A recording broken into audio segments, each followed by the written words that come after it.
Throw your motherfucking hands. Get 'em high. Yo. Welcome back to the 1 AM podcast, man. I'm Rashad Milligan. I'm joined here today by RV Mo and Jelani. Fellas, how you feeling? Feeling good, man. Feel like, feeling real cold lately. You feel me? A little chilly outside. I don't know about y'all. Like, damn, where's she at?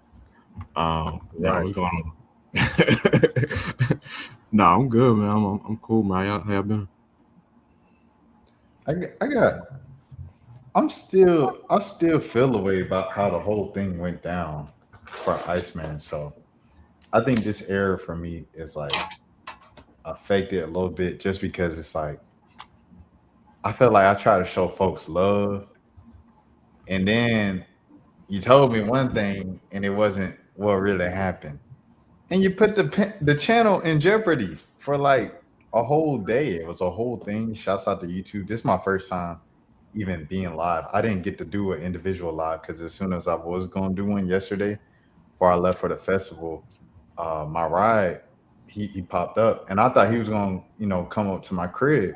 He was like, I was going to take you to so-and-so crib. I said, you right. I do need to go visit them. So I didn't get to stream yesterday. And then, after it was the whole festival and stuff like that. And then I did all the festival stuff. So this is my first time even speaking about it. And, it was just a roller coaster, of like emotions and everything. So I want to say thanks to Mo for kind of keeping my, telling me keep my head up and everything like that. Because I was just like, bro, like this is a disaster, bro. I was thinking about all the worst possible outcomes. And he was like, bro, just keep your head up. And within 24 hours, after 24 hours, we back in business. So shout out to YouTube. Shout out to my YouTube manager, everything like that, man. Drake, I was trying to show love, bro. I was just trying to react to the albums, bro. Show you some love. You said it was whitelisted. I thought they were going to be whitelisted, but I guess that wasn't the case. He never said that. Yeah, and it's like, Say Cheese ain't OVO, It'd be different if it was like I'll give you even like Ben Don was like, hey y'all, the album whitelisted tonight, if it was Noel, but it's Say Cheese. Academics. Yeah, Say Cheese, I feel like Say Cheese is a reputable news outlet. No, they're reputable, but I mean like Jelani, what if they lied about? Like I get how Say Cheese is like looked at as like not a reputable outlet just because like they do interviews with like Charleston White and Rollo and stuff like I get that point, but like on a basic like they report the thing that is right. Most of the time they're gonna report the thing that is right. Yes, 100%. I can't say most of the time. I'll say they shout out to the dude that runs the page, Sean Cotton. Like I respect him getting to the bag. I'm not a hater at all. I don't know. I don't know how accurate a lot of the stuff today. I feel like they just kind of repost like a lot of stuff that's going on like viral in Black Twitter, and then if it's proven wrong later on, they're not coming back and like they're not gonna go back in the comment section and be like, "Yo, we got this one wrong." It's just like, "Hey, we got our retweets, we got them likes, we got them engagements." You know what I'm saying? We good now. Another thing, I really don't like Say Cheese. I ain't gonna say I don't like him, but you know what really annoys me about that page? Why do they feel the need to Photoshop their logo on every single post? Like, it'll be a picture of like, let's say they do a story about Lil Baby, and they put a picture of Lil Baby wearing a white tee. He'll Photoshop his logo onto the white tee to make it look like it's like a polo logo or something like that, bro. Like, stop, cut it out. But that's a blog thing in general that a lot of people do, and the reason why I don't like it is because it's like it's not your picture. Like I get it if one of your staff members took the picture and went out and did the work, but they didn't. You just grabbed this off of someone else's social media page and put your logo on it, like you took the picture. Like you're stealing. I feel like that's more stealing than the other stuff that people be saying is stealing. No, I definitely feel that. But I want to also say Cheese. If we slander and Say Cheese, like I said, I don't have except for okay, you put my YouTube account of nearly 20 years in jeopardy. Okay, all right. I didn't like that. The second thing was them and what's his name? Vlad. They done messed up the whole interview market, bro. You know, like how like they say when trick rapping became a thing and you know the social media trick era and everything, like they messed up the whole market for like dating and you know, now beyond tricking, just general dating and stuff like that. Like Say Cheese and Vlad messed up the interview market because one time I met Rollo when he first got out. I said, "Oh snap, what's up, Rollo? Like, I'm Rashad Milligan. I'm a journalist. Whoop de whoop. I love to do a sit down interview. We literally the office is right by Fan America, everything like that. Like we right down we on English Avenue, stuff like that." He said, "Okay, bet. Get with Buddy." I dap up Buddy. He said, "Hey man, he want to do an interview." He said, "All right, bro. Let me get your contact." Got his contact. Text him the next day. Yo, nice meeting you, brother. God bless. Blah blah blah. He said, "Peace, King." All right, so Say Cheese. Yeah, we get 12K from them, so we do 12K for interviews. I said, bro, you must got me twisted, dog. $12,000 to interview Rollo, bro. It's not Barack Obama, it's Rollo, and I don't even know if I'm paying 12,000 to interview Obama. So I'm like, bro, Say Cheese messed up the game. Vlad messed up the game by paying these rappers and these online personalities thousands of dollars just to do an interview, bro. Yeah, because I don't think that was. I could be wrong, but like I don't think that was a thing before DJ Vlad. I feel like he low key started that. He's the first one I ever heard paying for interviews. But now it's backfiring on him too now because he lost Boosie and he lost Ari Spears too. But he got Charleston White back though.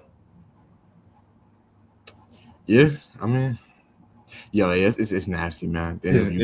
For sure. Just the way you just described that was like, yeah, that's because you have to know this, bro. Like, so for me, great example, right? So y'all know I had the whole kind of mini crash out situation at the DDG show. Over him that, you know what I'm saying, giving me a drop or whatever. I went to the Keith Lee joint, and let me say this here. Let me say this here because I'm gonna say it a bunch of other times. Anything Keith Lee, bro, I'm riding with Keith Lee, bro. I don't care. Taraji P. Henson, you can't say his name right. You give him the roles the wrong role and say his wife instead of saying Ronnie Lee. Oh yeah, I'm riding with Keith Lee all the way.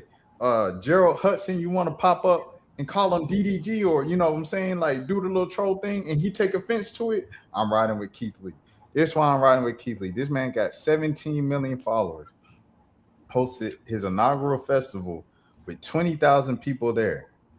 Of course, if it's your festival with your name on it, each single one of the 20,000 gonna want a picture with you, some time with you, say what's up, something like that. I've seen this Joker take every picture requested, smile while he did it, and then he gave me a drop with a smile, bro, and dapped me up and said, "I appreciate you so much for coming out, bro." That's a real one, dog. And so I bring that up to say it'll be these influencers with 100,000 followers on Instagram that I reach out to because a commenter, you know what I'm saying, a subscriber will comment on my page, "Hey, can you interview so-and-so? I feel like they have a good story. They line up kind of with the interviews that you do and the content that you do." I said, fine. It might be a basketball influencer or something like that. I'll reach out to them. "Hey, I have a subscriber they want to see on the page. My name's Rashad. I've been doing this for 10 plus years. It'll be them that goes, "What's your budget?" Right. The jokers with the millions of followers, Rakim, Lil Baby, say Tovin, ain't nobody got no issue with nothing. But the 100,000 followers on Instagram, because they big booty Jew, them the ones that asking what's your budget. And that's the problem with Vlad, Say Cheese. They done messed up the market for everybody, bro. People think now that the standard is to get paid to do interviews. No. Yeah, no, I feel you on that. I mean, it definitely hurts the market, you know, because there could be a lot more good, a lot better, a lot better content out there than what we currently have. If you know everybody wasn't so stressed to get paid about it, but you know, it kind of just is what it is, man. You know, it's one of those things that it's hard to roll it back. You know, there's gonna always be those people who feel, but you know, Keith Lee has always been like a real one, and so you know, I'm glad you was able to get that drop. I just saw a video of where Scary Movie, what is that, 6 that they're coming out with? They wanted him to do something in promotion with it, and his like somebody on his team had reached out and was like, "Oh, it's gonna cost 6 figures to get us in the video," or and he was like, "Yo, that's not what we do. Like, I'm gonna reach back out and tell them we finna do this for free," you know. So I think you know that's always been dope about him. So definitely glad, you know. And you're right, the people who don't have nearly as much clout, they, you know, I don't know, and I think especially with streamers and stuff, you got people. It's a different view when you're constantly looking at people in your chat bigging you up. So your head is going to be a lot bigger than the person who, like real celebrities who aren't spending their day all day online because they got real stuff they got to go do. You know, Look, so Mo, huh? I got another one for you. What's up? So you know, I'll be speaking to the kids, everything like that. They invite me to speak to the schools, you know, because we all got friends as teachers and everything. So they see Mhm. what I'm doing and they reach out, hey, can you speak to the kids? And the way that I usually reel in the kids, this is another reason why I'm so passionate about the DDG thing. I'll play an interview with one of the streamers. That hook them in. Ooh, you talk this out. Ooh, ooh, ooh. And then Mhm. the rest, piece of cake. Just talk to them because everything they're like, ooh, how can I do? So one of the schools that I went to a couple years ago on the west side of Atlanta and stuff like that I spoke to, and the kids just loved it. They reach out and they say, "Yo, do you have any connects with the streamers? Because we're trying to get a streamer to speak at the kids' graduation at the end of the month." I said, "Okay, cool. I'm not really, you know what I'm saying, like know too many streamers like that on a personal phone level and stuff like that. But I do have this kid that I went to church with who I'm trying to not give it away that works with the streamers, a particular group of streamers in the Metro Atlanta area, Mo, if you can pick up what I'm saying. Um, not the group, but group B. Now, everybody who knows, now you know who I'm talking about. He works with them. And he said, okay, cool. And then so I reached out to him. I said, hey, man, this school of kids, like, they really want, you know, kind of one of the streamers or whatever to come speak at their graduation. Uh, do you think you can make that happen? Reach shout out. Woo woo. They responded, what's their budget? I said, dang, you gonna do that to the kids? Like, I get it. The demand is probably super nomical when you got millions of followers and most of the followers are kids. But at the same time, it's like when you ain't get a response from the teacher or the school that they didn't have the budget, you still didn't even reach out and say, hey, you know, they could do it for free because they feel passionate about giving back to the community. Woo, woo, woo. I thought that was kind of wild, bro. Go ahead, Mo. Oh no, I mean, yeah, I was gonna say that is crazy, bro. You know, I definitely feel people could do a lot more. People be feeling like, oh, you know, I will say one thing that a lot of people emphasize, and you know, some people take it one way and some people take it another. But when people talk about like, you know, you gotta know your worth, you know, you can't just be doing anything out here, X, Y, and Z. And I think that makes sense to a certain extent of where don't take any money or work with any brand, you know, just cause. But I think when it's an opportunity to get back to the community and to help others, then that's when you're supposed to be above that. When it's like that doesn't really matter nearly as much, you know? Yes, yes. I just, Jelani, I just saw your thing. Oh, I'm gonna let you know. I'm gonna let you know. Yeah, no, Yeah, I yeah. definitely. Oh, go ahead, Jelani. I'll let you. No, I was gonna say just to like piggyback off of what Mo was saying before. Like, I definitely think it's a difference in the way that like real authentic celebrities. Oh, okay. It's a difference in the way that like real authentic celebrities versus people who they might be marginally famous or internet famous, or like, you know, they might be popping. They might have like a bunch of 100,000, hundreds of thousands of people following them, or even, you know, low millions of people following them. But it's a difference between like a popular streamer versus like, you know, Tom Cruise or somebody like that. Like it's levels to it's like it's real celebrities, you know what I'm saying? It's like it's a difference between a SoundCloud rap. I don't want to say SoundCloud. I don't even know if it's a thing anymore, but it's a difference between like a rapper that's like underground. Yeah, they kind of popping on the internet, like they got their fan base or whatever, versus, you know, I don't even want to say Drake like that level. Like just fake like me, a JID. Like JID's a fake yeah, me, Young Thug. Like, Young Thug. Yeah, like these are real rappers, you know what I'm saying? So yeah, I definitely think those people that are not really as famous, they do tend to have, because I've noticed that too, like the more like local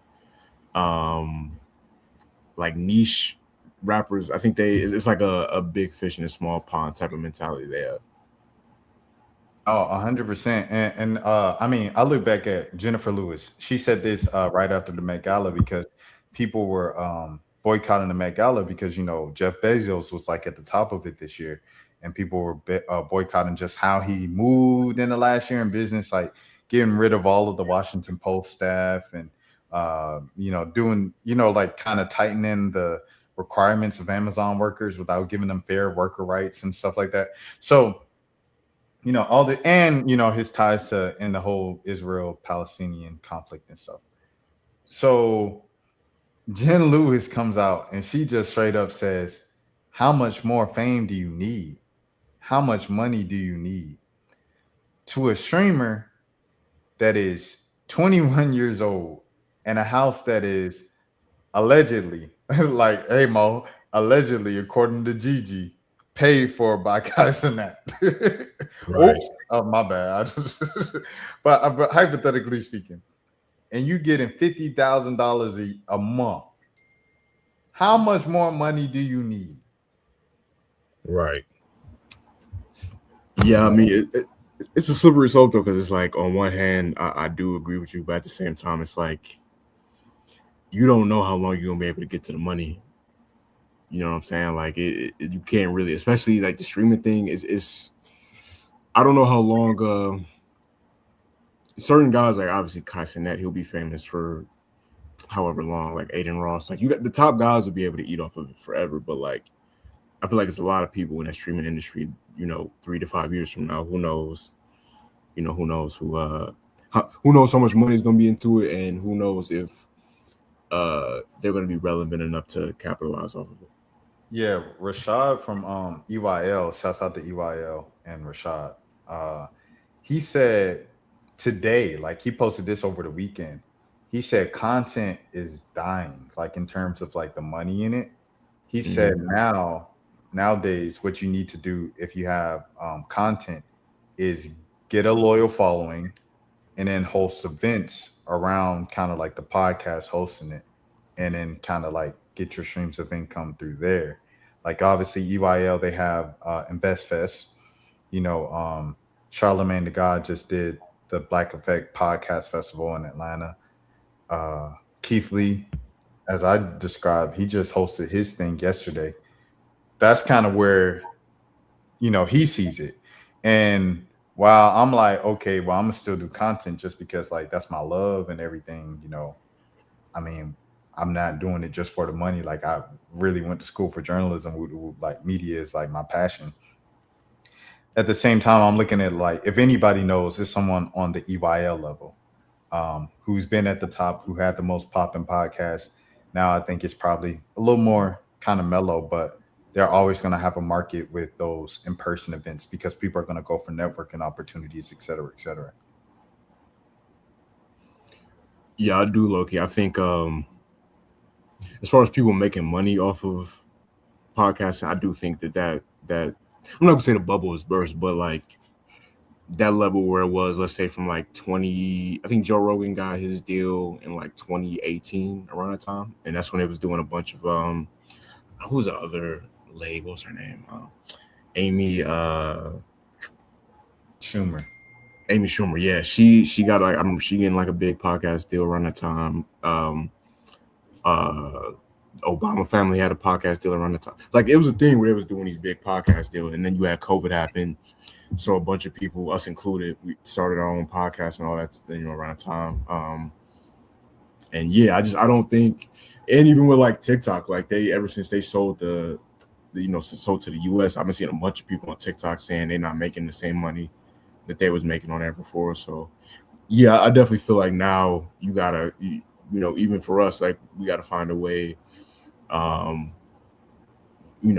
whether we make merch eventually or start a Patreon eventually, you know what I'm saying? Like at some point down the line, you definitely gotta find another way outside of just relying on, like YouTube advertising money or Spotify advertisement money.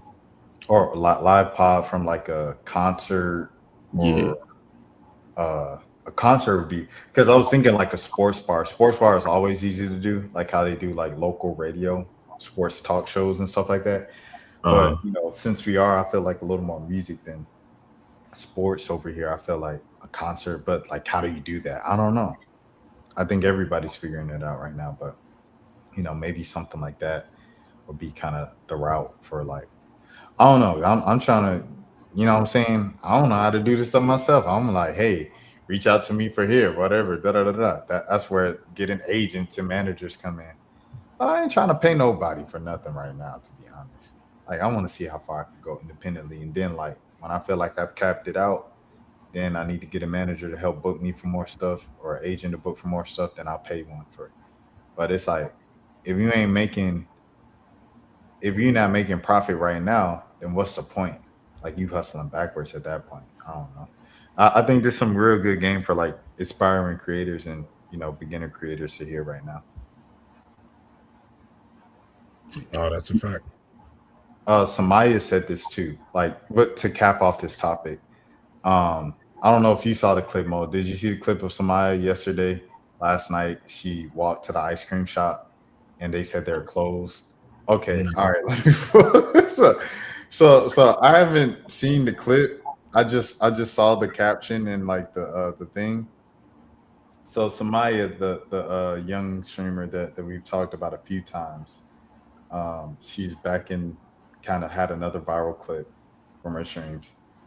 She went to an ice cream shop, it's closed, and she said, "Dang, y'all can't open it for me. I'm famous. I got $100 for you, please." And he said, "No, we closed." And she walked away from it. But of course, the thing that everybody held on to was her saying, "I'm famous." Yeah. If you gotta, I mean, this is like, I feel like it's a common sense rule, but like if you gotta tell people you're famous, you're not that famous. There it is. Like Will Smith wouldn't have had to, you know what I'm saying? Will Smith wouldn't have had to tell them like, "Yo, I'm Will Smith."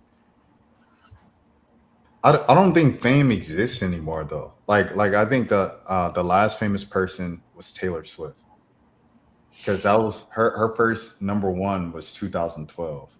So Justin Bieber was before that. He was 2009, 2010. Drake, Kendrick, Cole, they were all before that. LeBron James was before that. Kevin Durant was before that.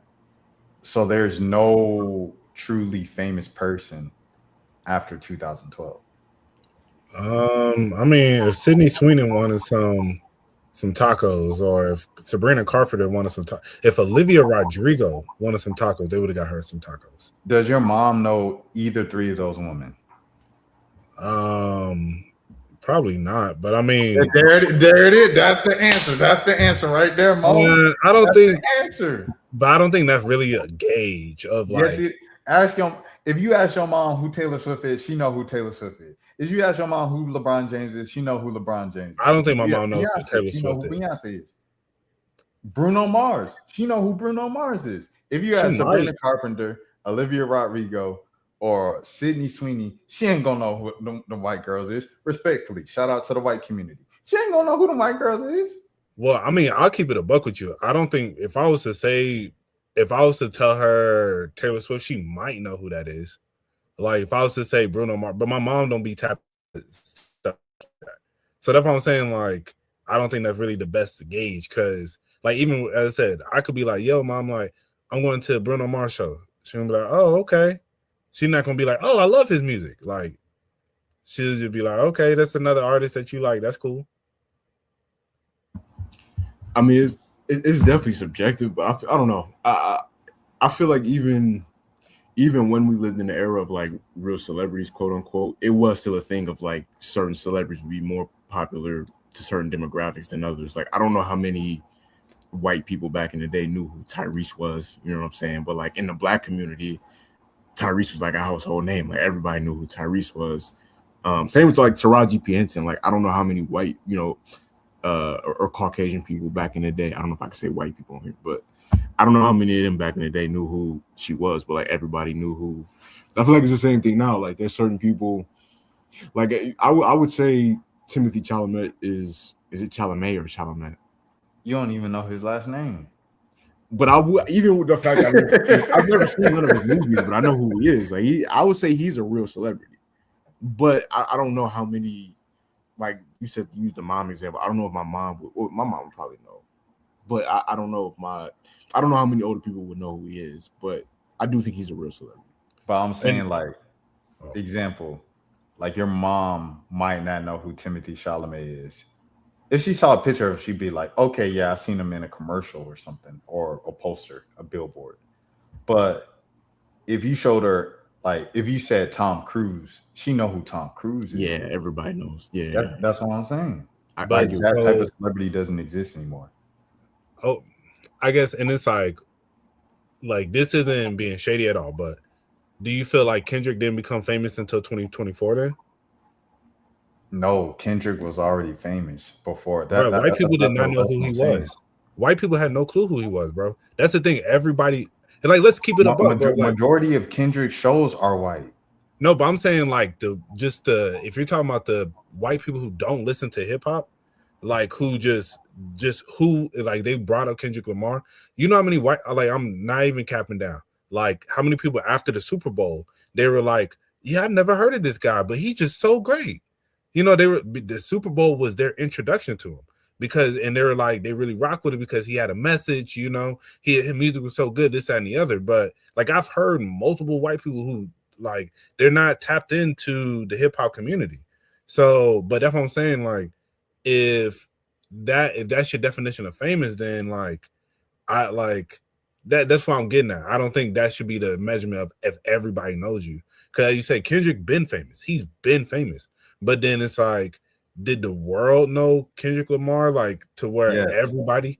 No, but that's what I'm saying. They didn't though. They didn't know his music for real. There's a whole like his most famous performance is in Brazil. Like it's got millions of views on YouTube. And it was but like, I'm saying you're talking about the everyday person. How many years ago it was? But you're saying like that's why you brought up like, does my mom know Sydney Sweeney or does my mom know Sabrina Carpenter? Sabrina Carpenter doing millions of views, doing millions of people out in Brazil right now too. But I'm saying so here, but here's the thing I'm saying though. I'm saying it's not an indictment on Sydney Sweeney, Olivia Rodrigo, Sabrina Carpenter, Timothy Chalamet. Like it's not an indictment on them. What I'm saying is back then, like the way we consume media is just different. Like there will never be someone as famous as Michael Jackson again because our worlds are so individualized. Like people who are watching this right now, the 1 a.m. podcast, they are in one specific corner of the internet, hip hop culture, black culture, you know what I'm saying? Like we never had that before in life. Like our average, the ads we see on our phone are like specialized to what we scroll and look at the longest. You know, like our worlds are so kind of catered to us. We don't see anything else outside of our worlds. So that's why there'll never be another Michael Jackson where it's just like, this is for the entire world. Or like we sit down at 8 o'clock, we watch TV while we eat dinner and we all see the same thing. Jeopardy. That no longer exists. But the thing is, you're using Michael Jackson example. Like, let's go back to the original example of like you're saying with Drake, all the people after the 2012, and it's just like. But I'm saying like Olivia Rodrigo right now is as famous as Kendrick Lamar and Drake right now. Like people know who these people are, bro.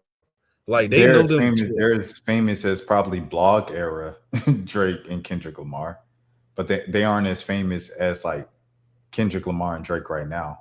No. They're not at the same amount of fame as them. because they've been I think, well, famous longer. if you're talking about the blogger, you're talking about in 2012. That's when you said, like, after that point, there's nobody else famous. So if we're talking about these particular people in 2012, Olivia Rodrigo is as big as that. I'm saying, but what I'm saying is they got famous before fame got individualized. But I mean, before media got individualized. So that like set the precedent. You know what I'm saying? That set the base for them to be more and more famous or whatever and grow into actual fame. So Later. Bad Bunny, Bad and Bunny pretty famous. I ain't gonna lie. Bad Bunny pretty famous. Bad Bunny's a real celebrity. And like he didn't, he's pretty famous, I ain't gonna he lie. didn't pop out until he didn't start really like dropping music for real until like 2016. So this is, and then when he really became like him was clearly like over the last, I'd say, a year or so. Yeah, my mom probably didn't know who Bad Bunny was until the Super Bowl, but I mean, like she knows probably who he is now because he did the Super Bowl. So I mean, let's like, yeah, I say Bad Bunny is someone that everybody knows now. I think Bad Bunny might be okay. Yeah, since Taylor Swift, Bad Bunny might be the only real celebrity since then. I think my point is, I think there's other people that are like famous, you know? Cause I think it's like, if you're, as I said, like, I don't really know the exact metric that you're putting it off of, but I think there's still a lot of people that if they was to go to the taco shop in Hawaii, they would have got the taco. Like, you know, that's what I was getting at. Like, I'm like, for her to be like, I'm famous, you know, it's like, but you like, ain't nobody famous, so nobody, like, I think like nobody would have got the taco. Like, nah, it's a lot of people who are popping right now who started popping within the last 5 years that would have been they would have been considered like, this person is for sure famous, you know, like this person is up there. So like, I think Cardi B is a good example, right? Like Cardi B's mad, great example, huge, right? And she popped, like you said, in the last 10 years. I don't know if Cardi B is like Nicki Minaj famous. Cardi about as big as Nicki Minaj, bro. Everybody knows who Cardi B is, bro. But I'm saying Nicki Minaj did songs with Taylor Swift. You know what I'm saying? Like she had a Taylor Swift kind of thing going on at the beginning of her career. I mean, to be fair, Ice Spice did a song with Taylor Swift. Ice Spice definitely not. Yeah, I mean, yeah, like you say.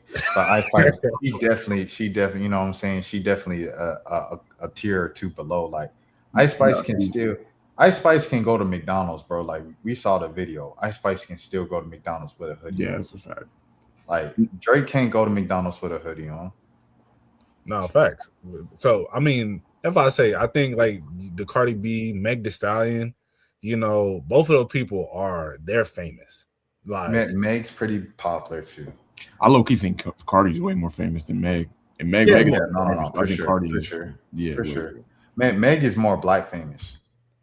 Yeah, Cardi is like just everybody knows who Cardi B is, bro. Like I don't. Yeah, Cardi B is pretty big, bro. Like that's one I can ask my mom, I ask my grandma, like, you know, who Cardi B is, to keep it a buck. And it's crazy because it felt like Bodak Yellow was such a big song. It low key felt like, I mean, obviously she's had a bunch of hits after that, but it low key felt like just after that song came out, it was like everybody knew who she was. Because it's the personality thing. Yeah. Well, I think the better question will be, okay, like we could say who's like famous or whatever, but like who in the last 10 years has become an A-list celebrity? Like not just famous, but like actual. Because the ones that I would say in the last 10 years have become one, like obviously Michael B. Jordan was famous over 10 years ago, but in the last 10 years he became an A-list celebrity. I would say low key Doja. I don't know. Would you say Doja Cat's an A-lister? No, not okay. I think she had a moment where she was about to be there, but I think, yeah, but I don't think she's A-list now. I would say Zendaya became A-list in the last 10 years. Yeah, Zendaya A-list. This joke right here. Would you say Damson Idris is A-list? No, not A-list, not yet. He still hasn't had. I know he had that movie with Brad Pitt, but he still hasn't had like that. Like Michael B. Jordan had the Creed films. He had obviously Sinners. I feel like it's another one I'm missing. Oh yeah, the Black Panther movie. Like Michael B. Jordan's been a part of some real like massive movies. Damson Idris hasn't had that. Yeah, like PBM fans in the building. I just had to show some love. Like 5-star. 5-star. 5-star. I'm so old, bro. I didn't know who he was till last year. Honestly, till I got on TikTok like a couple years ago, and I started seeing all these random streamers. But I still feel like you pretty tapped if you know who Black Boy Max is. No, I mean, okay, it's not like you're not like super, I'm super tapped, but like you kind of, you know a little something if you know who Black Boy Max is. I feel like he's popping though. He's popping. Yeah. That's another one that would not have got that taco. No. Yeah, no. Black Boy Max. I mean, you seen how they treated him at the Grammys? She said, "Oh, you media?" He said, "No, I'm Black Boy Max." Would you say I felt like Donald Glover when This Is America came out was an A-lister? I don't know if he was around that time right now. Yeah, when he won was that a Golden Globe that he won? Yeah, and said Bad and Bougie is the greatest song ever. Exactly. That moment right there around that time, like Atlanta season 1, Atlanta season 2. I definitely would say at that point he was a A-list celebrity. But yeah, the overall, we haven't had many in the last 10, 15 years who are like actual bona fide A-listers. And and I will say, Rashad, I do agree to your point of where we are in a more individualized like society. So people don't get nearly as big and they don't blow up as quickly. But I just feel overall there are people who still become like household names where it's like no matter like the majority of people are going to know them. But then at the same time, I think like even if not everybody knows them, there's still some people who are like pretty famous. Like I'll say another good example. People from them Korean K-pop people like Lisa. Like my mom may not know who Lisa is. But I don't know who Lisa is. But let her pop out somewhere, they're gonna go crazy. Like for real, And it's like her and Jenny. Jenny is actually probably a little bit bigger than her. But yeah, like both of them, like respectively, if they were to pop out like in America, any place in the world for real, it's going to cause commotion. Like they can't put on a hoodie and just like go to McDonald's, like as you said, like it's going to be a thing. So that's why I say, it's like I do think that's interesting. That's interesting, the K-pop thing, because the K-pop thing, numbers wise, they do have the hysteria, and they can sell out stadiums, and they are like mad, like they're on the commercials, they on all that, but it's still a lot of the people in our corner of the internet, younger, black, what I mean, when they see him on the Grammys, it was like, who is these girls cosplaying Black culture? Or I hate these K-pop, like they know they're K-pop groups, but that's it. Like I think one of them have Cat's Eye, like they had the black girl Mannion, who like they thought dropped out of the group at one point, and she might have joined again.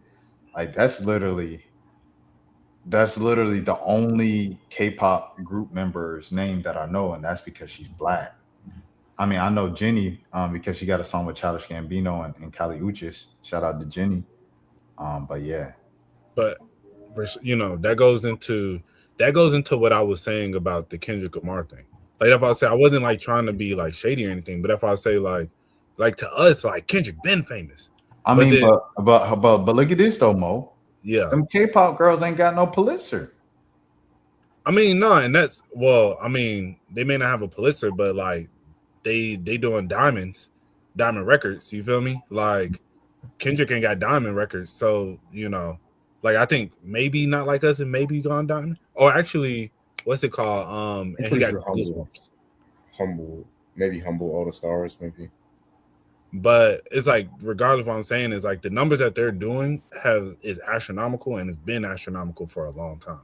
And so that's what I was saying, just because, as I said, like just like we have our pocket, they have their pockets, But it's just like it doesn't diminish somebody's fame. Just because it's like, as you said, I don't really know who none of these girls are, but like there's a lot of people in this world who will go crazy just like seeing them off rip, And that was the point I'm making about Olivia Rodrigo and Sabrina Carpenter. Sabrina Carpenter is the white woman's savior right now. Like just to be honest, like she's like right below Taylor Swift. Like Taylor, of course, is in a whole nother level. But then you got what's her name?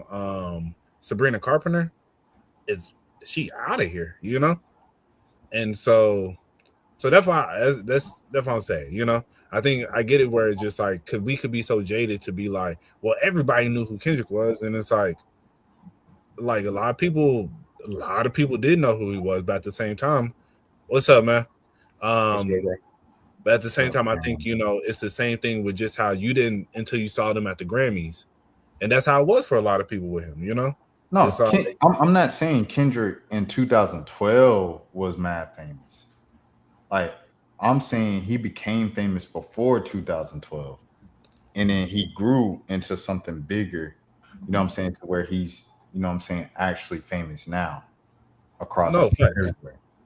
Well, but it's and like, so, but like all I was saying was people who are that famous now, they all became famous. You know what I'm saying, to some scale before 2012.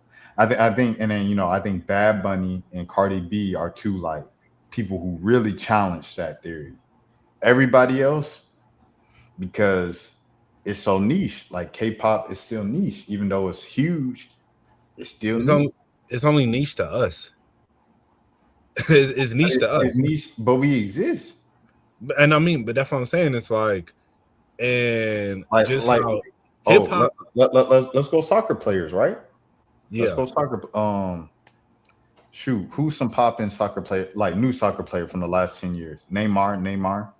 I would say Lamine Yamal. Exactly. You don't know Lamine? No, I know. I don't watch it at all, but I've definitely I'm aware of. How you say his name? Lamine Yamal. Lamine. Yeah. So who's the black one? French soccer player. Are you talking about Mbappe? Mbappe, yeah. I know Mbappe. I know Mbappe. But like, I think those are great examples. Like, Cristiano Ronaldo, has like 3 times as many followers as LeBron James, right? And like, we know Ronaldo, and we know Messi, and we know Pele, and like, you know what I'm saying? Like, we know the older guy. Ronaldinho was like huge for our era. David Beckham, stuff like that. David Beckham, right? But like, once media became and we weren't watching Sports Center make a big deal of David Beckham coming to the United States every day for 3 months. Like, once that stopped becoming a thing, like, people in our corner of the world don't be knowing who the, you know what I'm saying, new pop-in soccer players are. But that's why I feel like, but that doesn't make him not famous, because like Lamine Yamal has 42.7 million followers on the gram. But I don't know. But I still don't know if he's famous. Like, I know it sounds crazy. I don't know if he's famous, bro. Bro, he's on like 3, like at least two or three of the World Cup ads right now. Like going to the right. Great example. In the NBA, we always talking about who's the next face of the league, right? Yeah. There will never be someone as big as LeBron James in the NBA again. I agree. Wemby will never be as popular as LeBron James.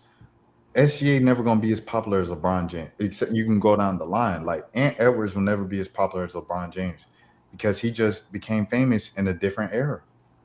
But I mean, just because you're not the like one of the top 2 players of all time, like, doesn't mean that you still. That's why I'm like, I feel like your definition of fame is just so like out of here. Like, your definition of fame is like they got to be like the top of the top of the top. And but that's fame. That's what we started with. Remember, you said if Will Smith walked into the taco place and said, "Yo, I'm Will Smith. Let me get some tacos." Like, oh no, Jelani said that. Yeah, like, Will Smith don't have to be like, "Yo, I'm Will Smith. I'm famous. I did the song." Hey, but that's why, to your point. My point was the Sabrina Carpenter and Olivia Rodrigo, and so I'm still on topic with what I was saying from the beginning. Like, I just feel like that's what I'm saying. Like, I think these people are famous. They're for sure famous, and just because it's not just like Morgan Wallen. If Morgan Wallen was to walk down the street right now, I would not know who that white man is. Morgan Wallen ain't Taylor Swift though. That's what I'm saying. But he the country Taylor Swift. He's up there, bro. The Like, country Taylor Swift is crazy. but yeah, Taylor Swift's not country no more. Yeah, I know. Taylor But she Swift's like probably started yeah. off. She got country roots. But Yeah, that's right. who's a white man that was as famous as like Morgan Wallen is right now? That's like you probably say what's buddy name? The comedian Jeff that had Are You Smarter Than the Fifth Grader? Well, right now or all the time? Like I mean just like back in the day when like celebrities were more mainstream. That was Jeff Foxworthy. Jeff Foxworthy. Like Morgan Wallen might be like Jeff Foxworthy in 2005, bro. Or like Larry the Cable Guy. Larry the Cable Guy's a great example. He was mad famous. Yes. Get her done. Yo. Get her done. Yo, no, but I do think I get what you're saying. Like you can't say that somebody who has millions of is not famous, but at the same time, I do think famous people were more famous. Like I think of like reality stars used to be more famous than what they like. Snooki was a real celebrity at one point. Like people like you talk about people like your mom not like I'm pretty sure my mom at some point knew who Snooki was just because of how big Jersey Shore was at that moment in time. I don't think you think like, she knows the situation? I don't think she knew the situation. I don't think the situation was as popping as Snooki was, but she might have though. Who knows? But yeah, I just don't like.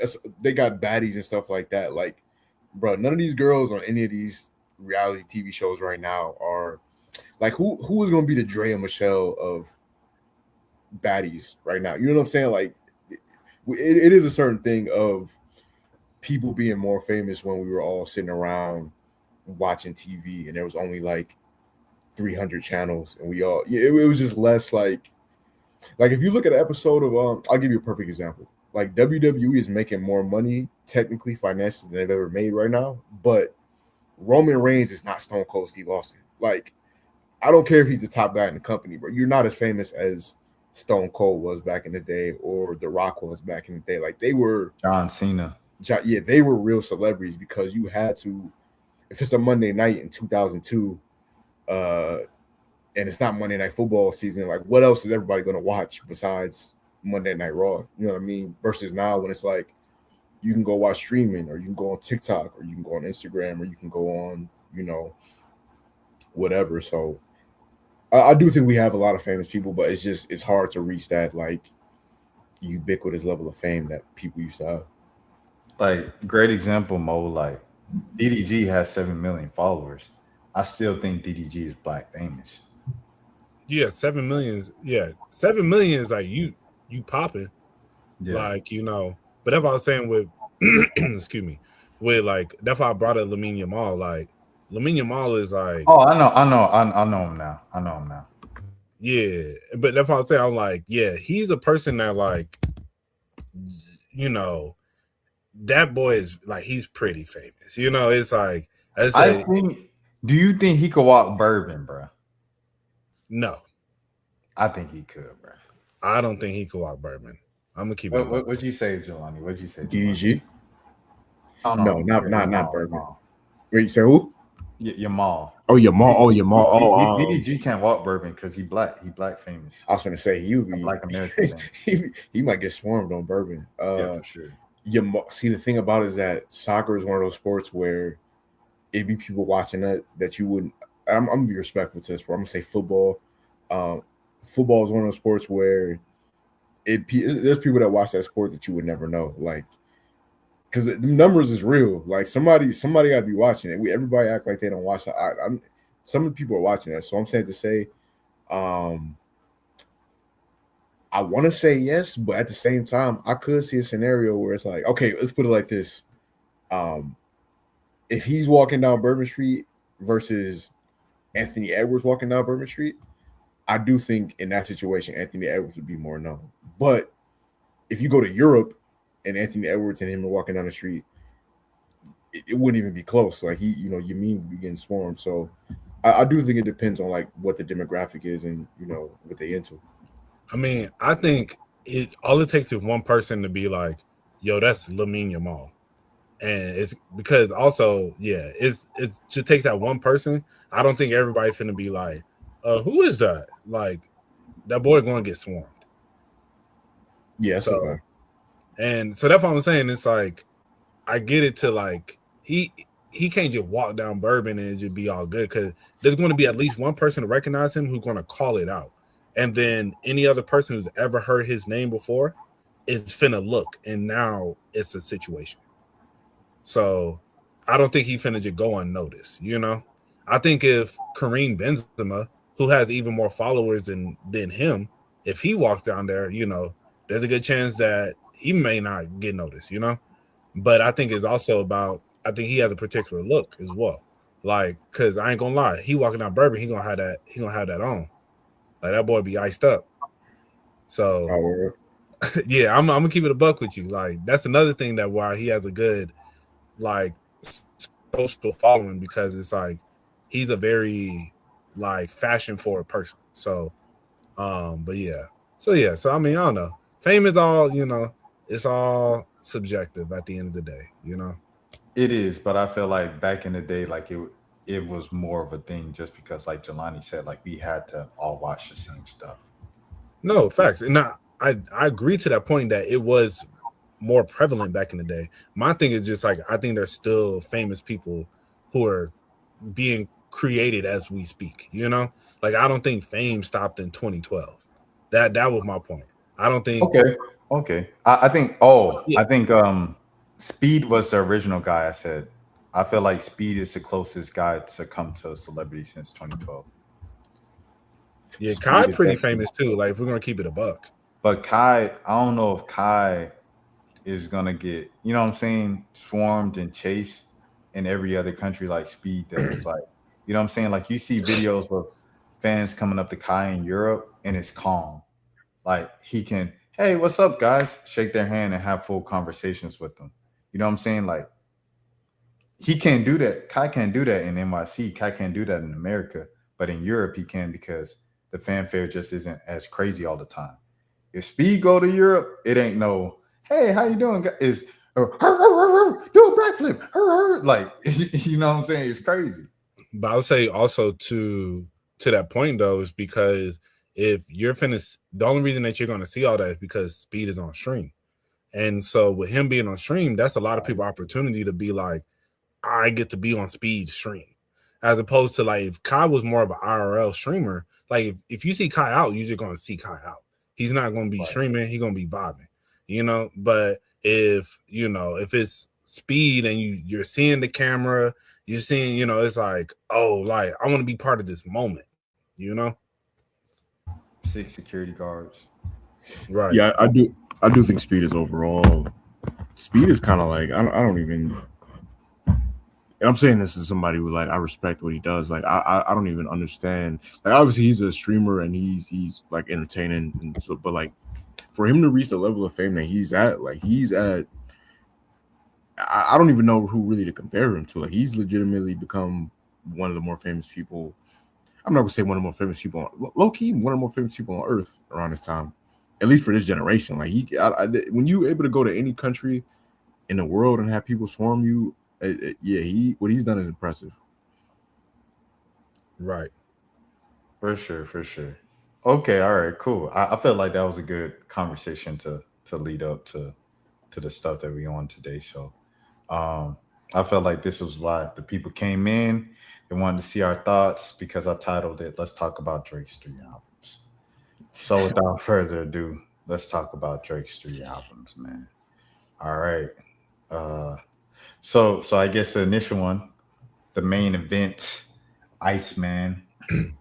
How'd y'all feel? What do I have up here? Oh, elevators, me and you. Okay. Iceman, just this was the main one. This was the one that was advertised. This is the one that everybody expected. So how'd y'all feel about Iceman? I feel like, would you want to go first, Mo? No, I was gonna say, yeah, you go ahead and go first. Okay, it's not a whack album. It's not whack. I would say it's a good album overall. Let me say that it is a good album overall.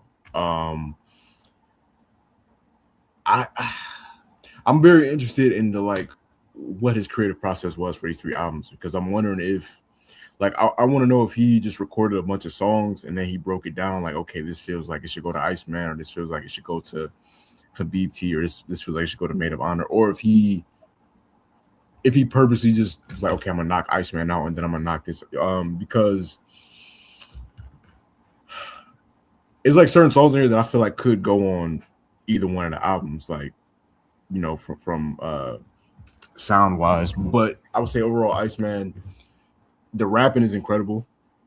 Like just cut the beats off.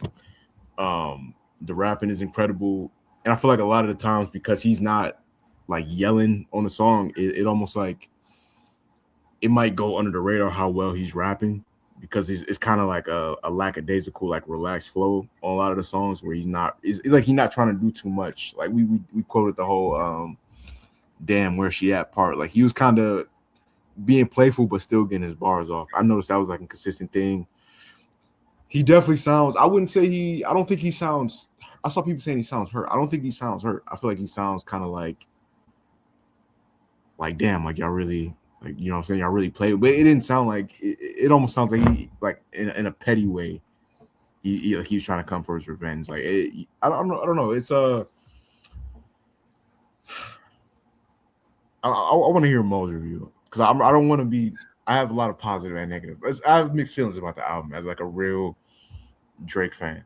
But I want to hear Mo's perspective. No, I think you hit it right on the nail, honestly, because I think some really good rapping on there. Like lyrically, like he really got into a bag on a lot of these songs. And as you said, like I think because of it's not really much like animation with it, so it doesn't always feel. I think that's where, I don't know. It's like it's interesting, but I definitely feel, and you know, I've been seeing a lot of people post, because it's like, of course, he got some stuff on there that's like, you know, like the one I've been seeing people kind of tweet is or like the video part where he's like, I used to be a nice man, now I'm the ice, I'm an ice man and I'm hot and cold, you know? And so everybody's like, so this is what y'all think is hot? But then it's just like, okay, you can highlight this one line, but then there's so many other bars on here. Like I said, like he really got into it bad. Oh, like I enjoyed it. Like wasn't his best project ever, you know? And you know, the part you saying how like he sounds hurt, he sounds like, you know, like give it up, like, you know, like Kendrick really got him, you know, X, Y, and Z. And you know, it's interesting because I'm like, what should he be rapping about?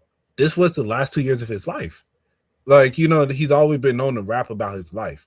And it's like, y'all want to hear about him talking about he took his uncle's car to go date, you know, Keisha back in 2008 again. You feel me? Like, that's what y'all want that Drake back. But it's like, he did all that already, you know? And now he's reflecting on where he's currently at in life.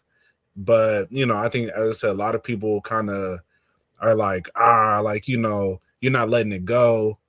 But it's just like let's, like, bro, y'all dragged this out for 2 years. Like, of course I'm not gonna just let it go off a drop, you know. So that was my thing about it, just from some of the criticism that I've heard. Because I don't know exactly what, you know, and I hear a lot of people saying there's no evolution. I definitely think, like, you know, he peaked musically some years ago. I can honestly admit that.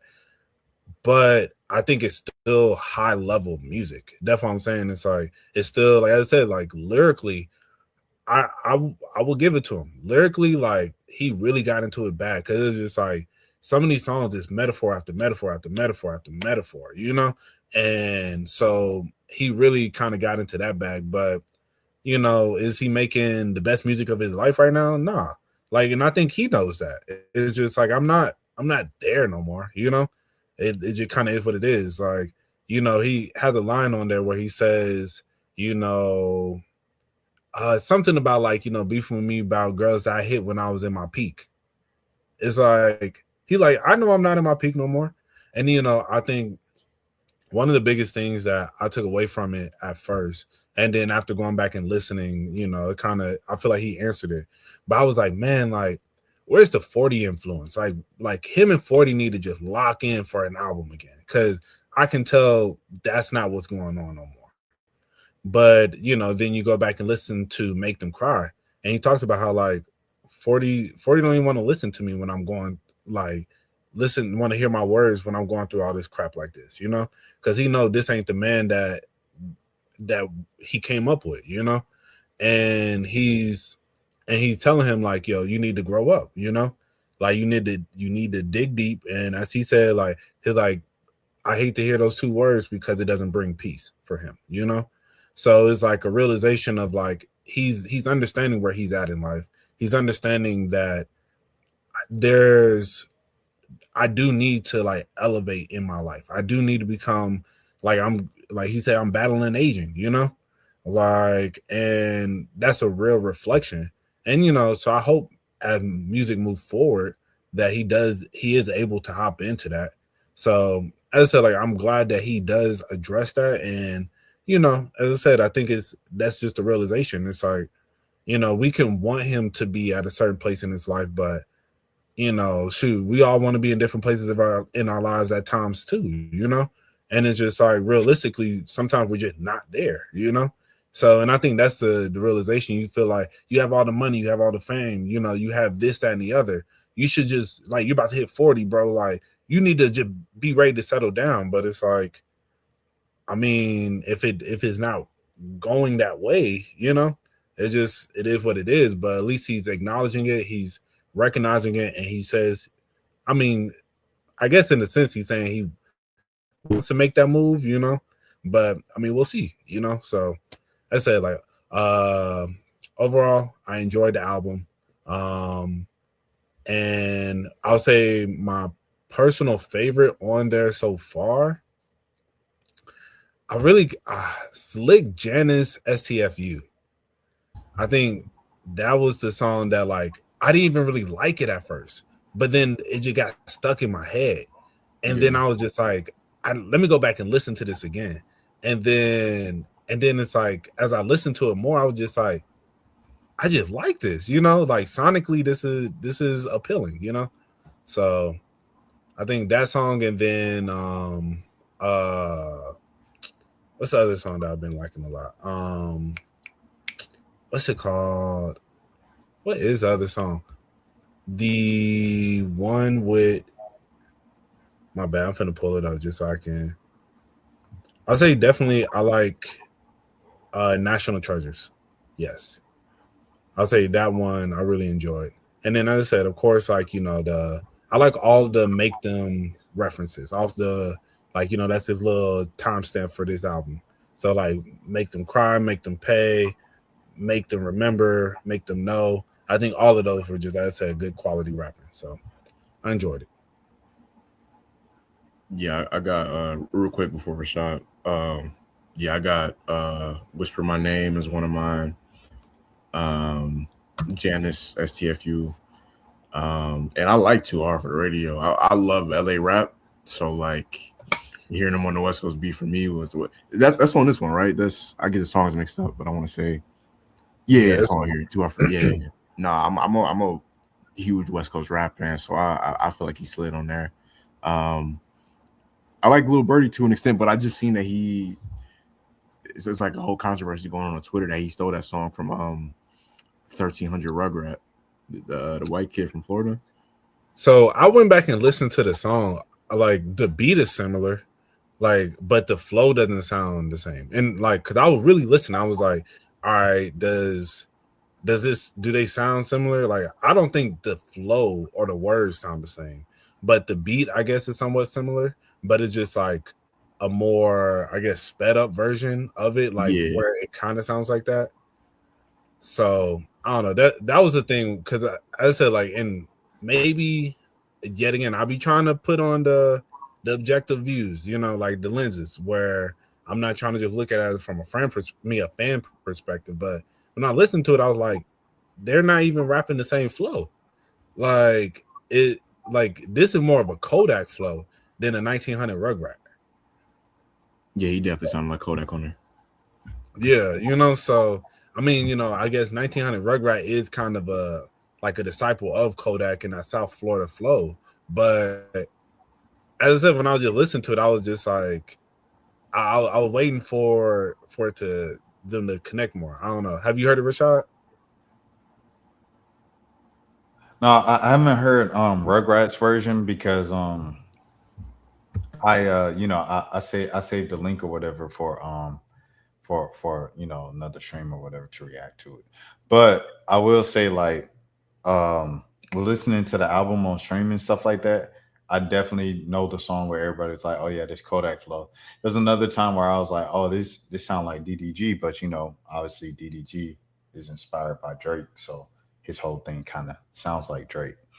Uh yeah. I'll say that off top just to answer that question. I'll let you keep going if you want to keep going. No, you good. Go ahead and I guess offer your one listen. I know you'll probably, Oh, here we go. See, look, y'all, look. Viewing and listening audience, y'all already hear what he doing. He already giving the disclaimer, everything like that. No, I'm saying because I know you didn't listen the rest of the week, weekend, because you was just like, man, F this dude. All right, so okay. So you have Mo's disclaimer or whatever before I give my take.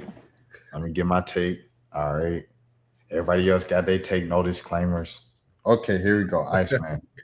So we listen to Iceman on stream. Even when they shut down the stream, we finished the album afterwards. This is how I felt about it. And I talked to Mo about this too. We were talking like we were still on stream after YouTube shut us down and stuff. This is pretty much what I said. I really like the beginning of the album. And like Make Them Cry at the end of it, like the last beat change, I felt like that's what we really wanted from Drake, of him just talking a little bit more. The thing that Mo said, my response to that of like, this was his life the last couple of years. We just had J. Cole release a whole double disc album of like 32 songs where he barely mentioned the beef, and like the last few years of his life has been like known as the guy who apologized. And he didn't mention it to the point where I was actually upset that he didn't even mention or really bring it up for real. Okay. Before you move forward, Rashad, this was an album 10 years in the making that was supposed to be about his life. But he said he redid the whole thing after the apology, right? But the thing is, he had to go he had to tear everything down and redo the whole thing. That's what he said. No, he didn't say he had to redo the whole thing. A lot of those songs he didn't say I had to redo the whole thing, but I had to rethink the whole, you know what I'm saying, kind of joint of it because of the beef. But you got to think it's like the first album was supposed to be where he was at 29. The second album was supposed to be where he was at 39, which are all before the beef. So if it's like, if you're making an album that is where you're supposed to be reflecting on where you was at these particular ages that were not at the time of the beef, it wouldn't make sense for you to even mention the beef. That's why he did the little Birthday Blitz. Yes. So just to that point, that's what I'm saying, just to kind of rebuttal that, because it's not like J. Cole would just, this isn't an album that was 2 years in the making. This is our 10 years in the making, where I'm trying to make my perfect album where if I never want to make music again, this is it. And I wanted to reflect upon my life and where I was at during certain points. Those are two different things. This is just an album. Like, this is an album that is more about recent times. This isn't like him reflecting on his life at a certain point, Okay. It's still like I've okay, Drake had the viral video of him in the islands, right? Ducking the bees at brunch, and he's swiping, and then he got the dude trying to catch it with his hands. Like, you can make a whole song from the bees perspective. You know what I mean? Like, I seen Lil Dicky has a whole song about Russell Westbrook on a farm. Like, what if Russell Westbrook was raised on a farm and no one's seen him before? Like, I seen like rappers rap about ice cream. Rappers rap about like a specific childhood memory and continuing going into that. Like, there's so much you can do. You could rap about your entire day with Adonis. Like, yeah, wake up, get Adonis ready for school. Hey, man, he growing up before my eyes. He looking like me. I can't believe this. It's a little like you could have did that whole thing. You could have did the Like, you know what I'm saying? Like, talk about it a whole song long. Like, there's so much you can do with rap. I feel like with creativity, and I think that's what people want when they're talking about like dig deeper, bro. It's not just like telling us more about your personal life in a bar and then that's it, and you never revisit it. Like, tell us about like continuing to like this is something that Drake does extremely well, ironically. Like, how about now and all that? And you know what I'm saying? Like, in Marvin's Room and you know, all of these records where he's talking about the women specifically and how they hurt him and you know his thing and where he was back then to versus the how people treat him right now. Like, Drake is one of the best at doing that. Like, so to kind of relegate that to all of the things that we've seen in the public eye the last few years, and specifically with this album, I do think it's kind of because it's like, because if you say, oh, he's just talking about his life, then you go to another thing of like, dang, is his life just work? Like, you know what I'm saying? Like, you don't have a life outside of work, bro. Like, I know you do, because like on Instagram, when you did that whole what's his name, Drew Walls thing, right? The Drew Walls Get Ready With Me video or whatever it was around the crib. Like, you were doing, it looked like you just had mad free time because you're rich. You know what I'm saying? So it's like what? Why can't you talk about the free time? Like, you know what I'm saying? All I'm saying is you have more life experiences to draw from, and that's where real creativity kind of comes in. 20 years in your career, like Drake is 20 years in his career. Kendrick can rap about, you know what I'm saying, his father and you know, getting robbed by Top, and then years later Top signing him to TDE and history change, and then rap it in reverse. Like, that's creativity, bro. And that's what people are asking for. The long, and you might be like, that's not fair. It's not fair. But when you're one of the big three, yeah, that's the standard. And that's why I was so hard on J. Cole when he dropped and stuff like that. And it's like, because J. Cole, you one of the legends. You one of the big three. The big three, their run in hip hop has been longer than anybody else's run ever in hip hop. You know what I'm saying? So it's like, you low key can make an argument. The big three, low key, like if we taking out nostalgia and you know influence, like, oh well, they influenced this generation, and without him, they wouldn't. Without LL Cool J, they wouldn't even be it. Without all of that, right? You can make an argument that the big three is the big three all time. 1, 2, and 3. You can make that argument. You know what I'm saying? Shout out to Jay-Z. He trying to come back and do his thing because the kids done moved on and stuff like that. But like, yeah, that's the big. They've been doing it for 15 years at the top.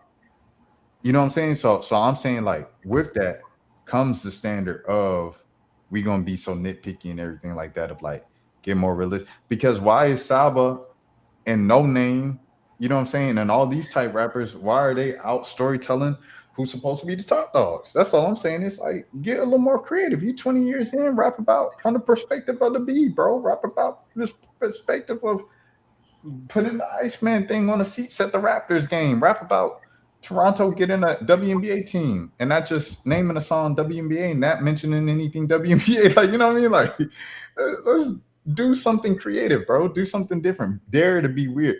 Tyler Creator has a 9-minute song where he's crying about a situation of a girl that he wanted to date so bad that was like his friend's girl behind his back, and they're rapping, and you know what I mean? Like, give us something like that, bro. If you with the dude's girl, give us a whole song about like, man, I feel bad with it, or you know, hey, this what I do, and they say that I'll take all the girls. Like, give me something like that. Give me something beyond just a bar of I had Cherokee and Scott Black in my party 20 years ago, and then Cherokee comes out and says, that's weird. How you bringing up something that happened 20 years ago, and now you got me blocked on social media, but you still want to rap and brag about it? Like, what's up with that, bro? Like, give me something more. Like, give me the entire party with Cherokee. How about that?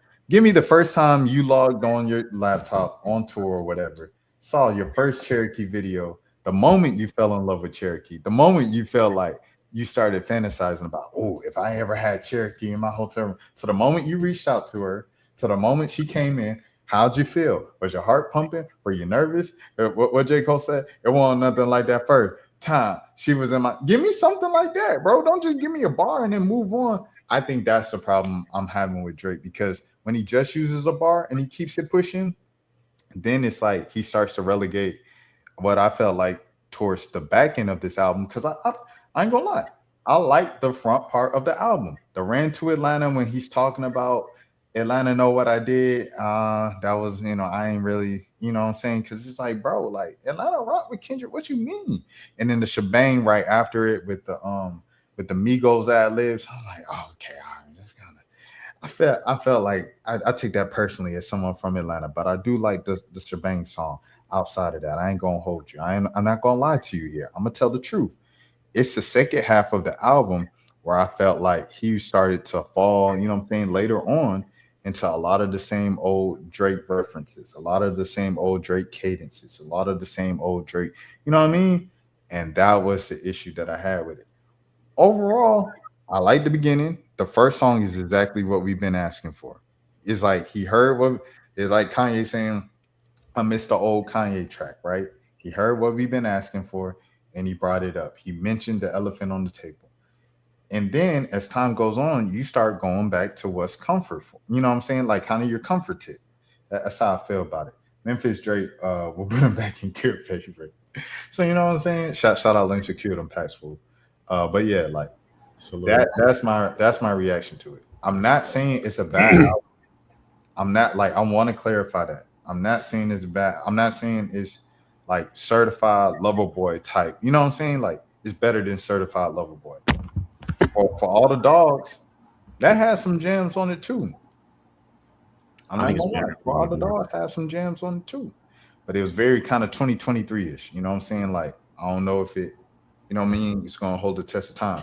Her loss, oh my goodness, her loss was stupid. But I'm biased. I'm from Atlanta. I'm biased. What'd you say, Jelani? Oh no, I was just saying for all the dogs. As a Drake fan, I think that's his worst album. Okay, so I ain't really like Certified Lover Boy. I felt like that was like people been talking about Drake, and then he put that out, and then it was just like. All right, so to what you said, like yet again, I feel like I get you where it's just like you want him to be your favorite artist, but he's Drake. It's just like you talk about rap like Tyler, rap like Lil Dicky, rap like Childish. It's like that's not him. And then to your other point, where you but that's the thing. Okay, so to go back to you, Mo, if we talking about if everybody want to cancel Mos Def for what he said, that's all Mos Def is saying, bro. What was Mos Def saying? All Mos Def was saying was it's surface level. You know what I mean? Target retail shopping, mainstream music. He said, he likes something a little more depth to it. That's all I'm saying, bro. That's all I'm saying. No, I mean, and like, yeah. So, and my thing is, it's like, it's funny how you're talking about, like, I want you to tell this whole story. It's like, I want you just how like Kendrick went back and told a story about Top, robbing his dad and this, that, and the other. It's like, Drake had done that. Drake had done that for years. He's been gave us all this. I said that, Mo. But that's what I'm saying. But to my point, though, like, what I'm saying is because he's given us so much music. And that was my point from the beginning, where I said, y'all want him to rap about being back in 2008, taking his uncle's car to go on dates. Like, but look, Mo, where's the song in 2026 about getting the Adonis ready for school and taking them to school? Okay, I guess on that point, I give you that one point where I guess you could bring that up. But it's like outside of that, when you also talk about, it seems like he has all this free time. And what do you do in your free time? He's with the hoes. What does he rap about? The hoes. like, like I'm gonna just keep it a buck, bro. Like, and if you listen to his music, he talk like he's on the vibe. Like he going from sync on sync to to this, like, you feel me? That's what he's doing for real. Like, he's at the he's at the Masoni room at the Biblos. Yeah, you feel me? Like that's really what he's doing. Like, so that's what I was saying. Like, I get you where it feels like, what are you doing in your free time? Like, and it's like, and the only thing I will say to the point that you said about the Adonis thing, he could have definitely mentioned that more. Like, And I feel that to an extent. Yeah, needs to embrace being outcasted. But that's what I was saying. I think one of the things that, as I said, where he has given us like the stuff that you want out of him, except for like, of course, as I said, with you want him to rap from the version of the B and all that different stuff. Like that's never him. I don't ever see that being him, but I think he's given us so much music, where it's like, because he's never, and like, as I said, like it's his life just work. Is like, that's what he's told us for years. He's like, all I do is work. Like while they were out partying, I was in the studio. Like that's always been his life. He's always touring, like that's why the break felt so crazy, because it's like, oh, like this is the longest that we've ever gone between having a solo Drake album. And so, but he's given us so much music where he did reflect, and it was so introspective from, as you said, like the How About Nows and this, that, and the other. It's like he did all that, and he did it like so long, so that's why I feel like I get what you're saying, where it's like, like dig back into that bag, but he's talked about how, like his mom, maybe if it wasn't so maybe it wasn't so bad, I wouldn't have worked this hard, like her getting mad at me and saying I'm just like my father, my one button, you push it, you feel me, like all that different stuff, where he gets deep into how he felt growing up and the situations he went through. He's done all that, so that's why I say just to that point. But then also I think to the point of, yo, what's up, Dan? But I say lastly, to the point of like, and I get it with this album, this is more rapping. And I think, what makes the 3 different albums so good is because it's just all about what vibe you're looking for. If you just want to hear high quality raps, he gave you that. If you want to go turn up to the club, he gave you that. If you want to slow it down and you're getting your R&B bag, he gave you that. Like those R&B songs, like a lot of people, I like the Habiti or whatever. Like I like that, like, and y'all say I like Drake when he sings. He gave you Drake when he sings. So I think, I'm not in that department, by the way. Side note, like I think when Yeah. Drake sings, it can get so boring, bro. Like that's the boring, like the famous clip of Academics falling asleep on the second half of the album, because Drake usually put his rapping at the beginning and the singing on the back end, and then end it with a rap, date timestamp thing. Them singing the "What would you do?" and like that jump made me fall asleep. Like that's boring to me, bro. No, I don't think As that. Go ahead. I was saying, for when it comes to singing songs, for me, it depends on the production, because there's certain slow Drake songs that I love, like, but it depends. Like I think of a song like Days in the East is one of my favorite Drake songs. He has, but then a certain Drake song, like you said, where it's like I'm not, and I definitely felt like that on the album at certain points. There were certain points on the album when I was listening, like, okay, the more like relaxed, lackadaisical flow, it works at certain times, but then there were certain times when during the album I kind of found myself like, okay, I wish he had a little more energy here. But I ain't mean to cut you off. My bad, bro. No, you good. But yeah, but I mean, as I said, everybody has their opinion. I get what you're saying. It's like, where you want more, and as I said, I think he's just a victim to, he gave us so much. He gave us so much of himself, so much, like, for so long, that you just like, bruh, keep giving us everything. Like, I want to know every part of your life. I want to know every little detail about, every little moment that you had, because you're able to describe it so well. And, and I think like throughout this album, I don't think that's really what he wanted to get back into.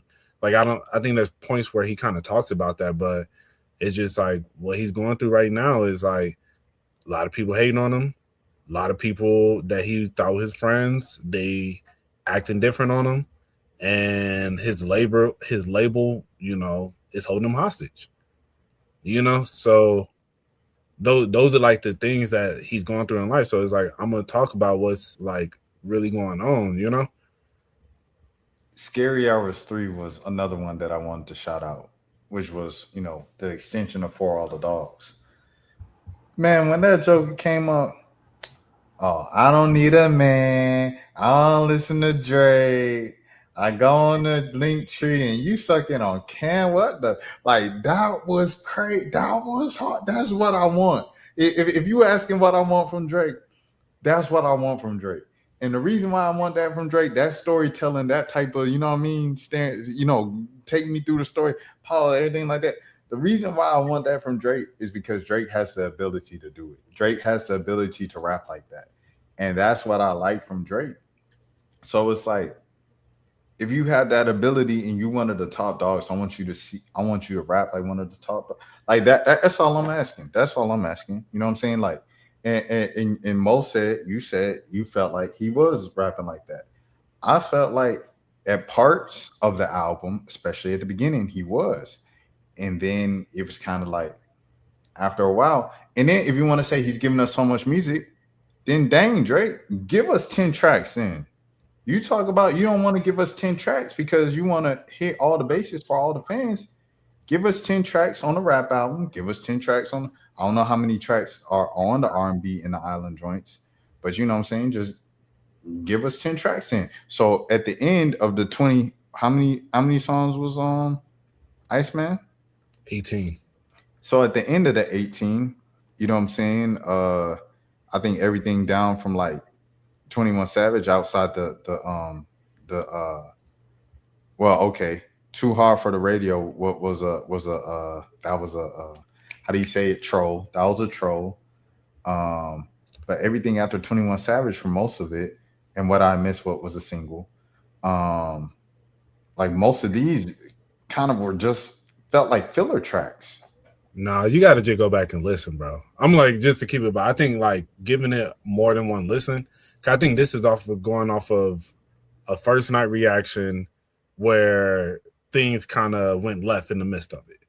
So like, I think like going back and really listening, because like just like with Firm Friends, like yet again, very high quality rapping for a good amount of time, you know? So, and songs like Make Them Remember, he's spitting on there, bro. Like he's really like, and I think that's why for me personally, I enjoy it because I like lyrical content. Like, everybody talk about on some of these bars on this album was just like whack. Bro, like, but what I'm saying is like there's not every bar is gonna hit. Not every bar is gonna hit, but it's like it's a lot of high quality rapping on there, bro. That's just like, as I said, I think give it more than one listen. I think it's a little bit different when you're only going off of first one reaction, like in particular circumstances. Like, I think like go back and listen and really like just sit down with the album, like really listen to what he's saying. And I said, I think you'll feel a little bit different personally. Cause I said like he is, Kyle, like I said, like he's rapping at a very high level. It's like, as I said, not every bar, and just even as I said, like people want to highlight, oh, this bar didn't hit. This is what y'all say y'all like. But then it's just like y'all not highlighting where it's just so much more. Like I said, Make Them Remember it in itself, bro. Like that song, like you can't tell me he not spitting on that, bro. You just can't tell me he not spitting on there. Like, I don't know. That's just, and as I said, it's not even coming as a friend. It's just like, if you like rap, this is like when it dropped, when it leaked, because that's the song that leaked. That's the 1 a.m. in Albany track or whatever that leaked. Everybody was talking about how he was going crazy.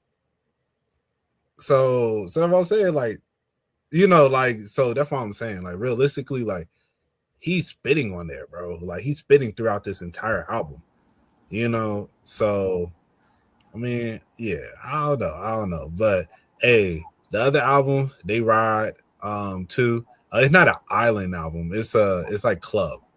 Like, he getting kind of into like his house music bag again. That I think, it starts off so funny. It's one of my favorite little intros on the beginning of the whole phase. Cause it was like, it's like, what do you think I needed to stop doing, Mom? You need to stop traveling the world. You know, you're doing too much. You done seen it all. You know, she was like, you blowing my day. I'm having motion, Mom. And then, you know, then it pop in. But it was funny. So as I said, it gives you a little bit of everything. And that's what I appreciate about it too. It's like, I think we take for granted the fact that this is an artist that can do so much. It's like I understand, you know, you want him to get on his, like, I want a themed album, you know? I want, you know, as you said, like, and I get it because the artists that you like, they will like a Lil Dicky and stuff like that, you know, and I like these artists too, but it's like, that's not what I'm expecting from Drake. What I'm expecting from Drake is high quality raps, some stuff to make you dance, some stuff to get you in your feels. He hit all three of those, you know? So that's why I feel like, you know, what more, like I said, I feel like I get with the elevation of like, you could talk about Adonis. I want to hear more about your life. But at the same time, I'm like, he's hitting the marks, in my opinion. So as I said, but you gotta, I don't know, I guess maybe once y'all listen to the other two in full, you know, y'all can tell me how y'all feel about them, you know. I was gonna say I gotta get off 115, but I was gonna ask, like, maybe because I've heard Iceman, maybe next episode we ain't gotta spend we ain't gotta spend as much time as we did on this one, but like maybe next episode I go more in depth about the other albums, because the songs that I've heard off of Maid of Honor, let me put a track list up real quick. The songs that I have heard off of there, it was the song that he had with the Chicago girl. What's her name? Iconic Sexy. Yeah, I heard. I'm already seeing on TikTok that's going up. Like Savvy. Yeah, Iconic Savvy. They posting that up on there. Which one was already out? Cool song. No, I don't think it's whack. It's cool. Cheetah Print. Yeah. That's the one that I'm seeing people slander it. I'm not mad at it. Like, it reminds me of like a Kanye West like new workout plan. It's not meant to be like overly serious type of song on there. And I feel like that about some of the songs, like in general. A lot of these songs is like, even he's Drake, so he can rap his ass off. But a lot of these songs, I feel like he wasn't. It's like very sarcastic, tongue in cheek. Like it's like he's addressing everything that happened the last 2 years, but it's not the perspective of, I'm trying to win the battle again, because it's already out of his hands. Like he already knows he can't go back. And so a lot of times it just feels like certain lines where he's talking about, you know, streams vanishing. It's a lot of petty, sarcastic, funny lines on specifically on Iceman, but just sprinkled throughout, you know, the 3 albums from what I've heard. Yeah, I mean, honestly, I'll say that's another thing that I enjoy. I don't really think in Maid of Honor and Habibti, like, he doesn't really talk about none of the other stuff he was talking about. It's like, I got it all out in Iceman, and then from there, we're just going to keep it moving, you know? Like, let's get back to what we like to do, you know? And I definitely agree with he has some songs on here where it's just like the Cheetah Print song, like, you know, everybody talking about with the Sexy Red part. It's like, oh, bro, like, I can't believe he put this on here, you know? But I mean, I think it's just, you know, just having fun. You know, the BBW song kind of crazy. It's like, it's not like OD crazy, but it's just like, when I was listening to it, I was like, wow, okay, he really did this. But I don't know. As I said, I enjoyed it. I enjoy it because it's like, you know, let's just have some fun with it, you know? Hey, that Son of Sandy song is not good though. You don't like the Son of Sandy song? As somebody who, let me not say, I think I might have played it once. Keep in mind, I'm somebody, like, there's a lot of Drake songs that people hate that I like. That song Rescue Me that came out a couple years ago, that was fire to me. I didn't think Ratchet Happy Birthday, everybody says that's his worst song. I don't think that's a bad song either. So like, oh, Ratchet Happy Birthday slide. Yeah, so there's a lot of songs that people don't like about him that I like, but from what I heard, that wasn't the best offering. But I can go back and listen to it. I think one thing that I've kind of learned with some of like Drake's music, because even as I said with Janice STFU, like when I first heard it, I was just kind of like, "What is this?" Like, do I like this? I kind of don't. Like, I was just like, "This is alright," Sandra Rose hits. I'm not the biggest fan. I'm gonna keep it a buck. But like I feel like it's some of his music is like after you get a chance to you listen to it and then it's just like digested. Maybe like after a couple listens, you're gonna be like, okay, I actually kind of rock with this, And I don't know, but I think there's a lot of artists who are like that where you can. I think just music in general. I don't think music is ever supposed to be consumed and truly judged off of just one listen. You can have your initials and impression unless some stuff is just really trash. There's some stuff that's really bad in this world. Like I'm gonna keep it a buck. It's a few people, but I'll say even like Playboi Carti for the longest, I was not a fan.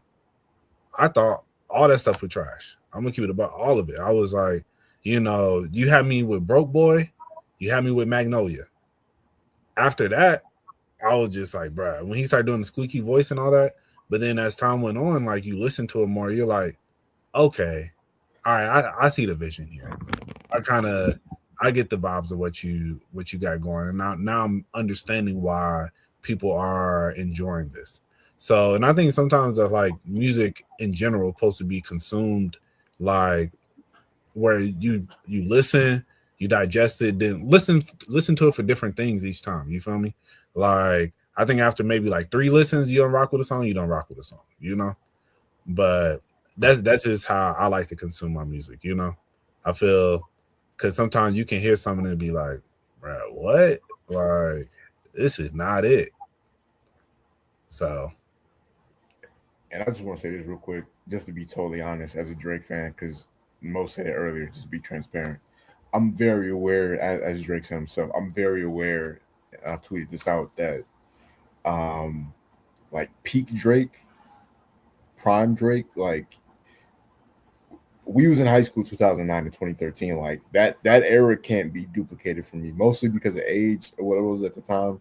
And I just think obviously the music was I'm not gonna say every song, but like the albums were better than what they are now. I would say from So Far Gone to If You're Reading This Too Late for me is like my favorite era of Drake. But I don't think that Iceman is like at the bottom of his discography. I think it's right now it would be somewhere like in the middle. I don't think it's one of his lower works at all. And Room for Improvement, he was there before me. Was Replacement Girl on there or Room for Improvement? I want to say I'm not sure, but that was the first one that was getting played on MTV Jams. But I'm saying that to say at this point in my life as a Drake fan, like I got enough iconic music from you that I'll listen to from my teenage, early 20 years. As long as you give me like 5 or 6 joints per album that I can keep, I'm cool, bro. Like I don't like I got Take Care, I Got Nothing Was the Same. I'm not really expecting him to give me just a classic full body of work at this point. Bro, City of Mine used to be my song, bro. AM to PM is one of my favorite Drake songs. Yeah, bro. Yes, y'all got on him kind of early because we've had this conversation before about like when we started listening to Drake. But yeah, for me, it really was like that early. I knew Replacement Girl, but it really was like that early 2009, like So Far Gone coming out, and then the Young Money songs around that time starting to come out, like Every Girl and all that stuff. He said, as a Mexican, I wish Drake could have helped some Migos cross the border as part of the rollout. That would have been one of the crazier rollouts in rap history if he somehow, that definitely would have been never done before for sure. That would have been, right. That would have been crazy, iconic. The good Iceman, right? Yeah, no, a different type of Iceman. Nah, facts. But yeah, bro. City of Mine, which one? TORONTO, DRAKE, that's me. You know how the story go. Yeah, bro.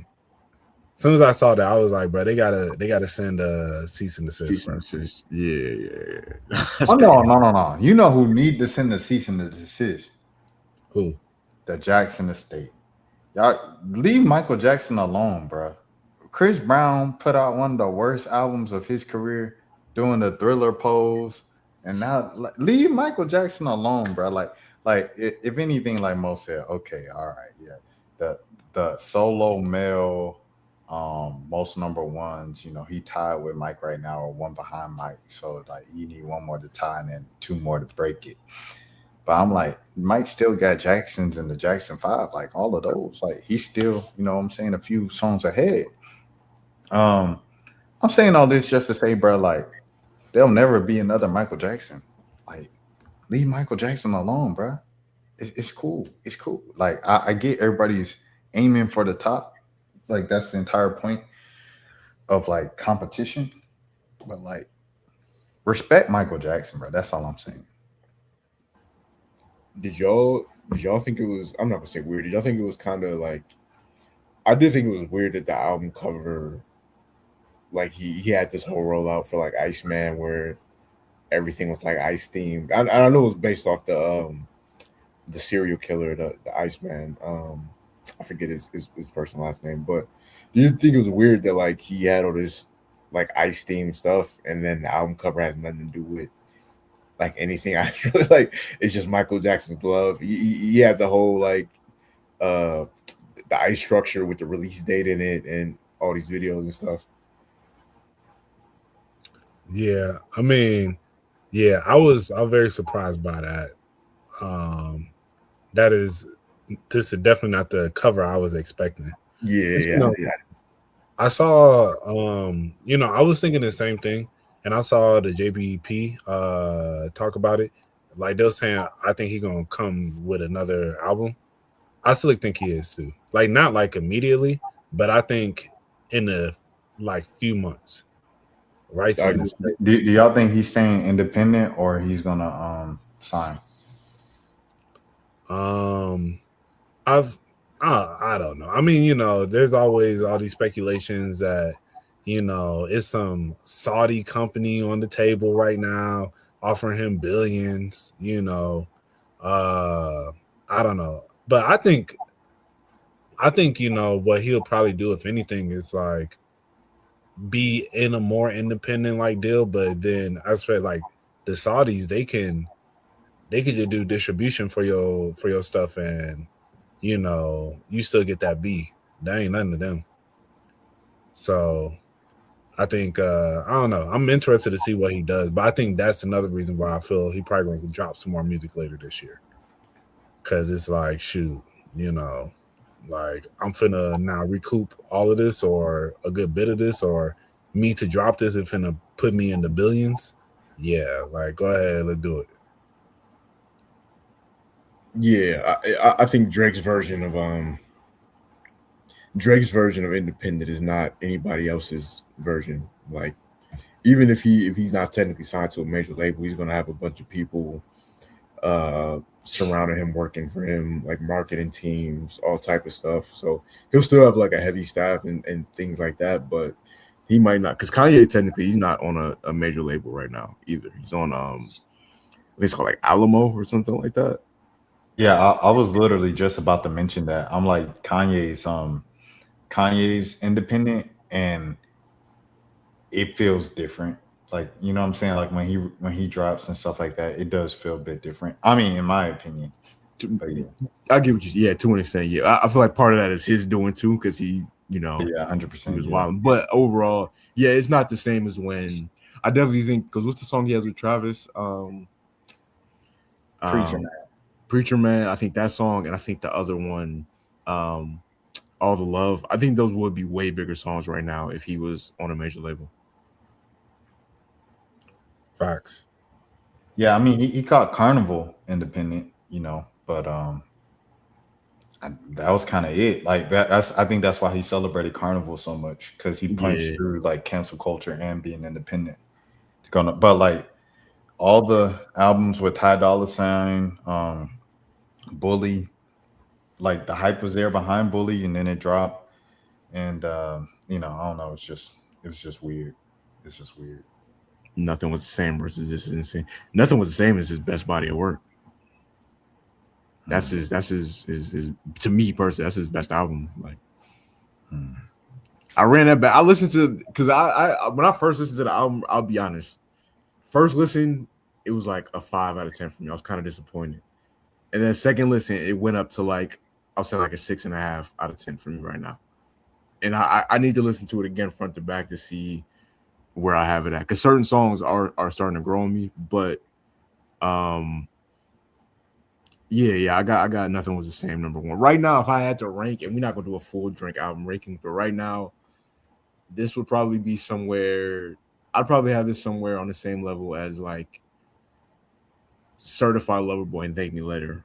Those albums are on like the same level to me as far as like being albums that are like not my favorites. I don't go back to them that often, but they're not bad albums to me.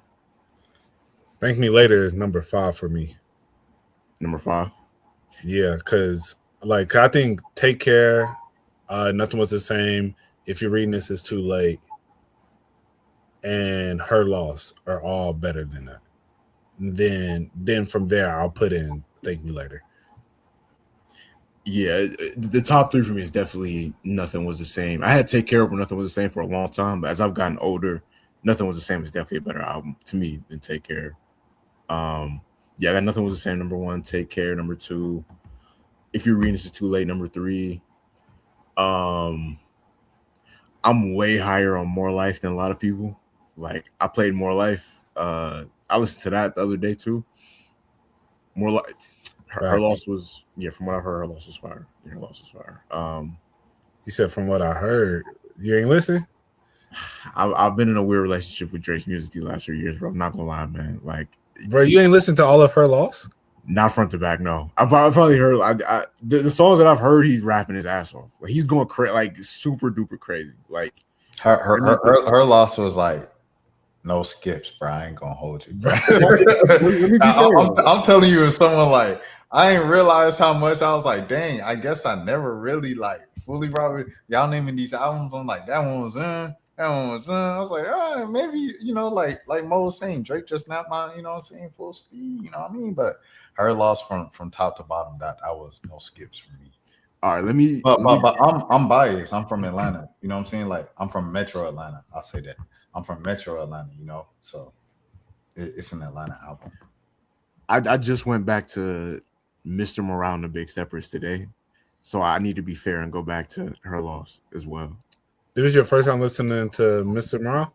Not first time listening to it, but front to back, I hadn't listened to it front to back since it came out. I would always listen to like certain songs off of there. I know certain songs off of Her Loss. Let's Have Sex in the Night. I forget what the name of that song was, but bro, Hours in Silence, bro. That was Privileged Rappers, but Hours in Silence, bro, man. That's the one he got to hit bag on that one.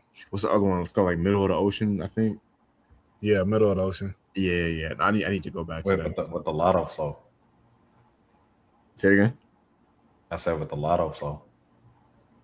Oh yeah, that's a whole nother conversation right there. They think Cody wrote it. Yeah, no, I would have just quickly. I Nothing Was the Same. Take Care. If You're Reading This Is Too Late, definitely top 3. And then I would have, I might have More Life number 4, and then probably Scorpion 5. Okay. I'm not doing mine tonight. Yeah, I know you're not a. Yeah, I know. Okay. If I had to do one off top, I'll say like Take Care 1. Shoot, I low key might go. Her Loss number 2 over If You're Reading This Is Too Late, because if you're reading This Is Too Late, listening back to the full thing, I'm like, it's not the full thing. It's shout out Kyle, that boy no ball. No, he said we both agree. Like that definitely is one of the main standout songs on there. That Janice STFU for sure. Like that's one of the ones that's jumping out. You know what I'm saying? So It's not all the top to bottom. So I'll say that. So I give the edge to Her Loss, and then I really want to say like Scary Hours 3. I really like that in terms of just like what I would want from Drake, and then I would say after that, what will I say? If you're reading, I already said if you're reading this, it's too late. I did. Okay. I guess nothing was the same after that, and then the first one when he first went mainstream with the ain't my everything. That's So far, Thank Me Later Bring me later, yeah. with the Alicia Keys and the Nicki Minaj and Swiss Beats joint. Uh, then after that, then it started to get tricky, you know what I mean, all that stuff. But yeah, that's like my top 6. Thank Me Later got a lot of great songs on it. It's just the way it was structured. Like it's not necessarily. I'm about to use the album review buzzword. Cohesive. It wasn't as cohesive as the other albums, but it definitely was some great songs. The Sonic wasn't cohesive to the project. Yeah, you know what I'm saying? That's the type of words they like to use. Nothing was the same. Kawachi says nothing was the same. Number 1. Yeah, Take Care. Number 2. Scorpion 3. See, oh man. See, I don't. You notice that none of us said Views though. I'm glad I'm listen. I'm not letting y'all rewrite history, bro. I was there in 2016. But that's my favorite Drake song though, which Mo knows. That's my favorite Drake song. Came from Views. On Views? Yeah. Which song? I should be downtown whipping on the way to you. Feel no ways. You got something that belong to me. Views is a good album. It's just, man, like I think people forget, bro. They marketed that album for like 2 years straight. And then in between him marketing the 2 years, he dropped the dish back to back. He dropped that. He dropped because he started promoting it in 2014, like beginning of 2014. He dropped Drake did have a feature with Michael Jackson. And I thank God that In My Feelings popped off so they didn't have to put that song out as a single. Because the song don't matter to me. That was like bad, like and not bad, but it was like generic H&M music that they had Michael Jackson singing on. Yeah, that's honestly one of my least favorite Drake songs. I never played that song.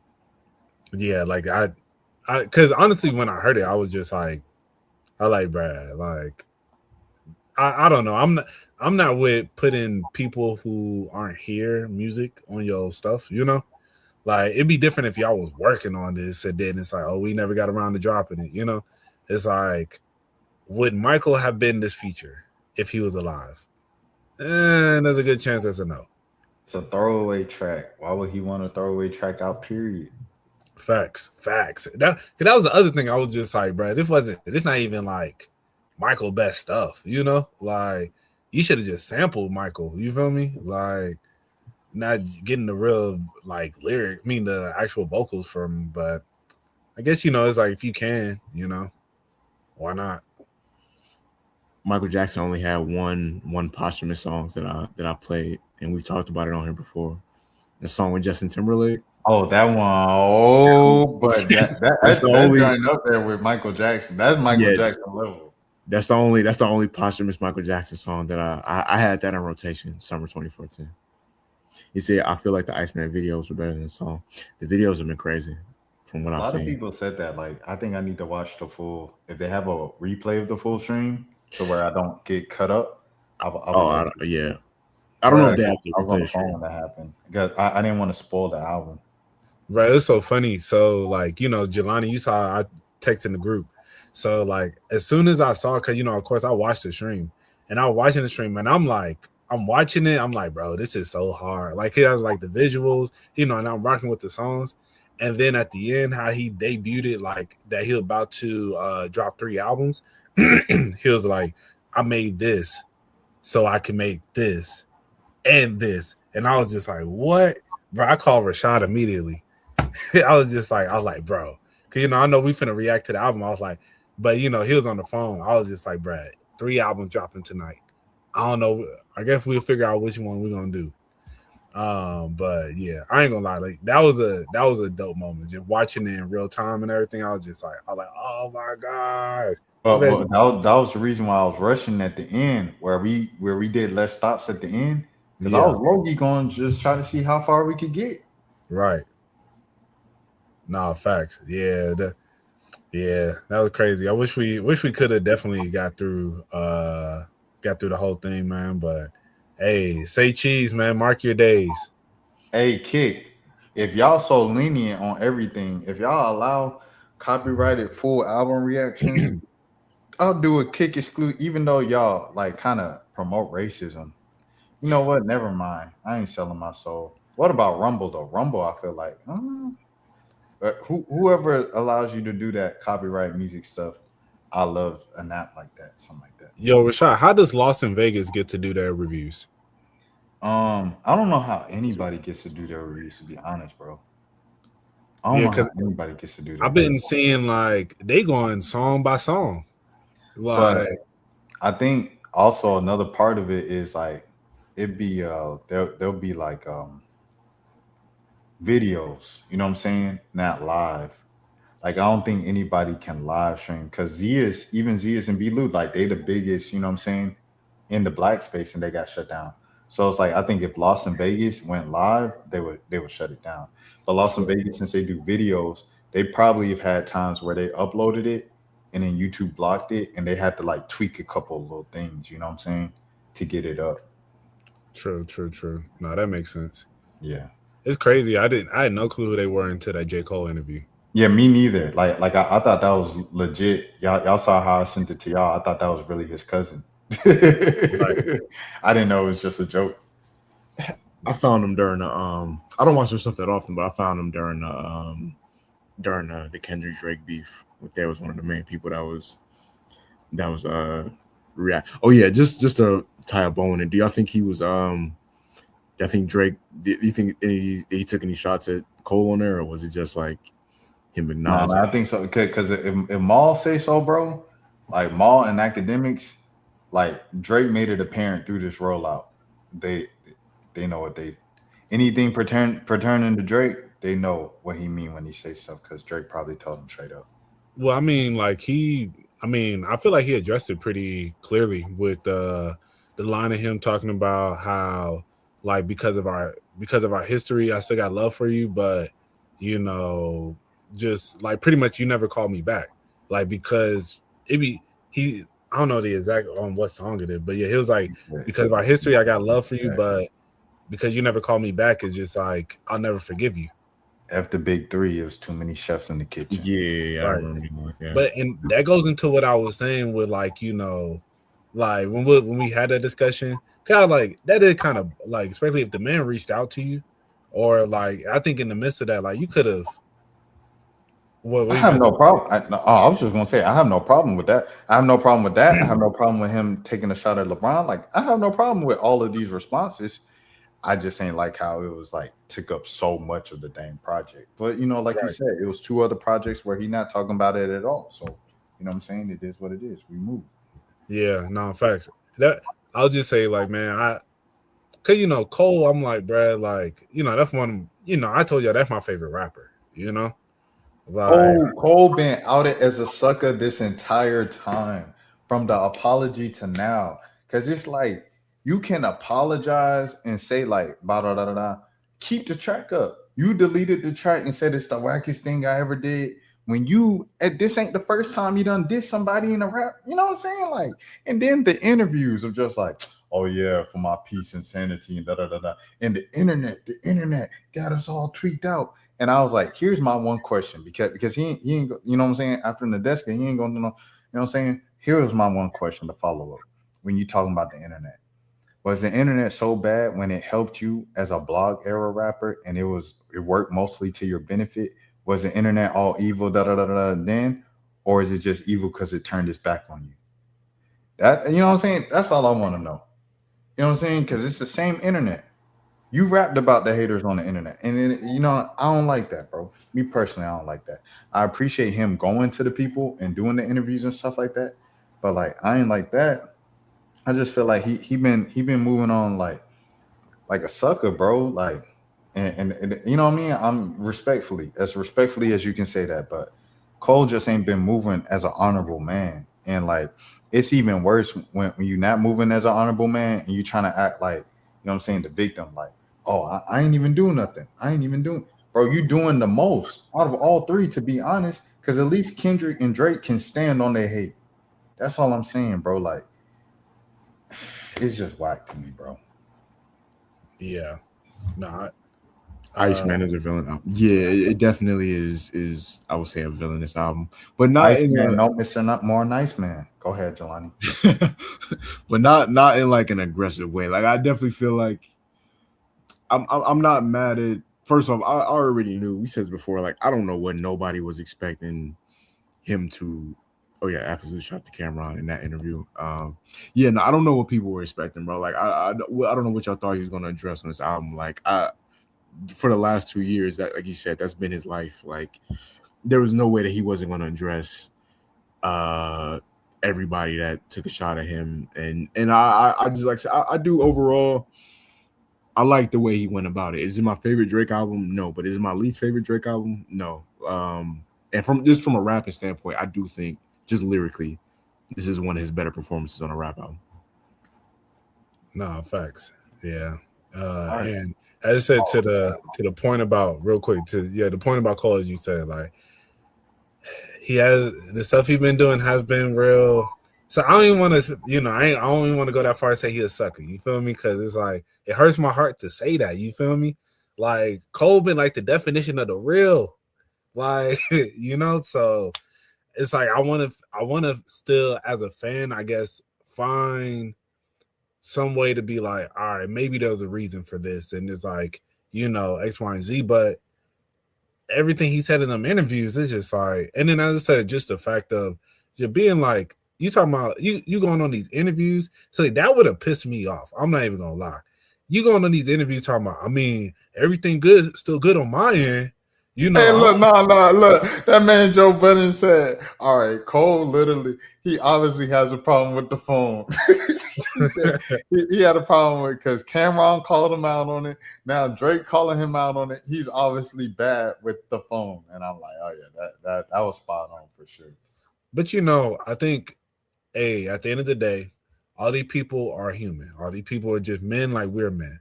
And some people don't know how to really deal with like some of these moments, because it's like, I guess realistically, I mean, all the stuff you said on these interviews, I guess you could have said to Drake, but it's maybe from Cole's perspective, it's like, what am I finna tell this man?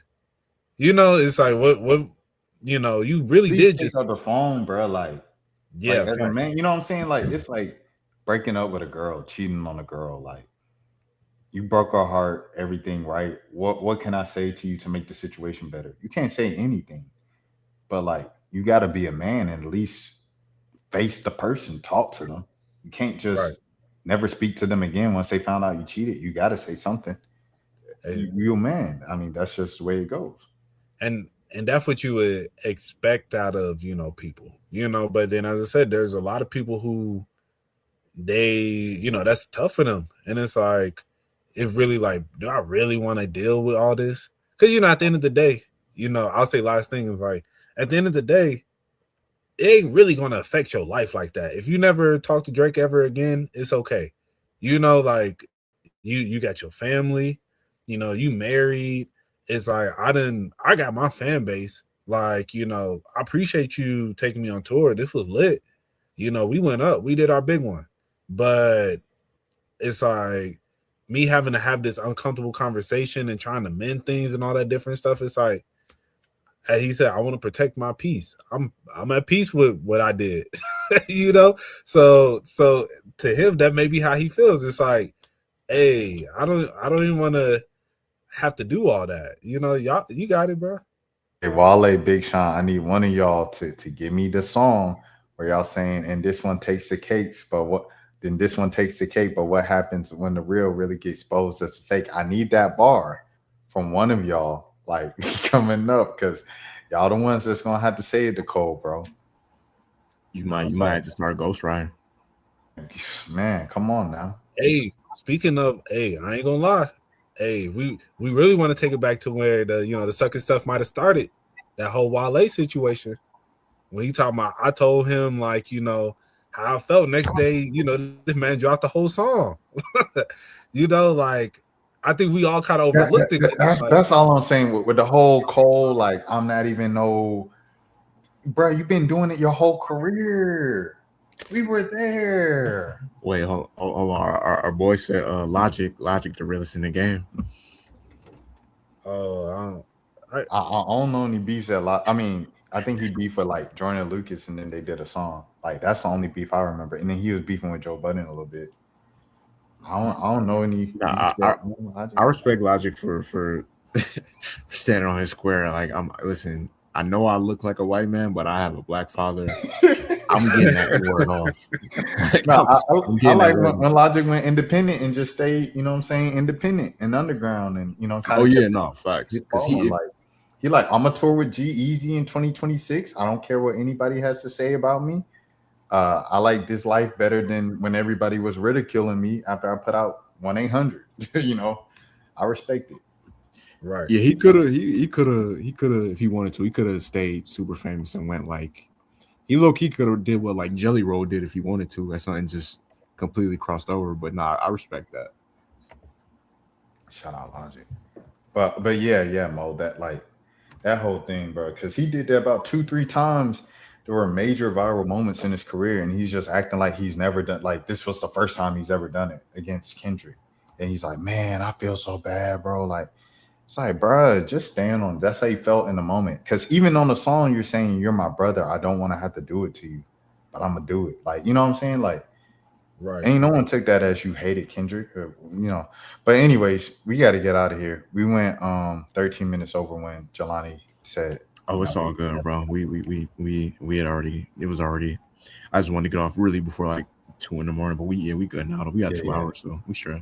Yeah. So good pod, boys. It felt like the first pod in a minute.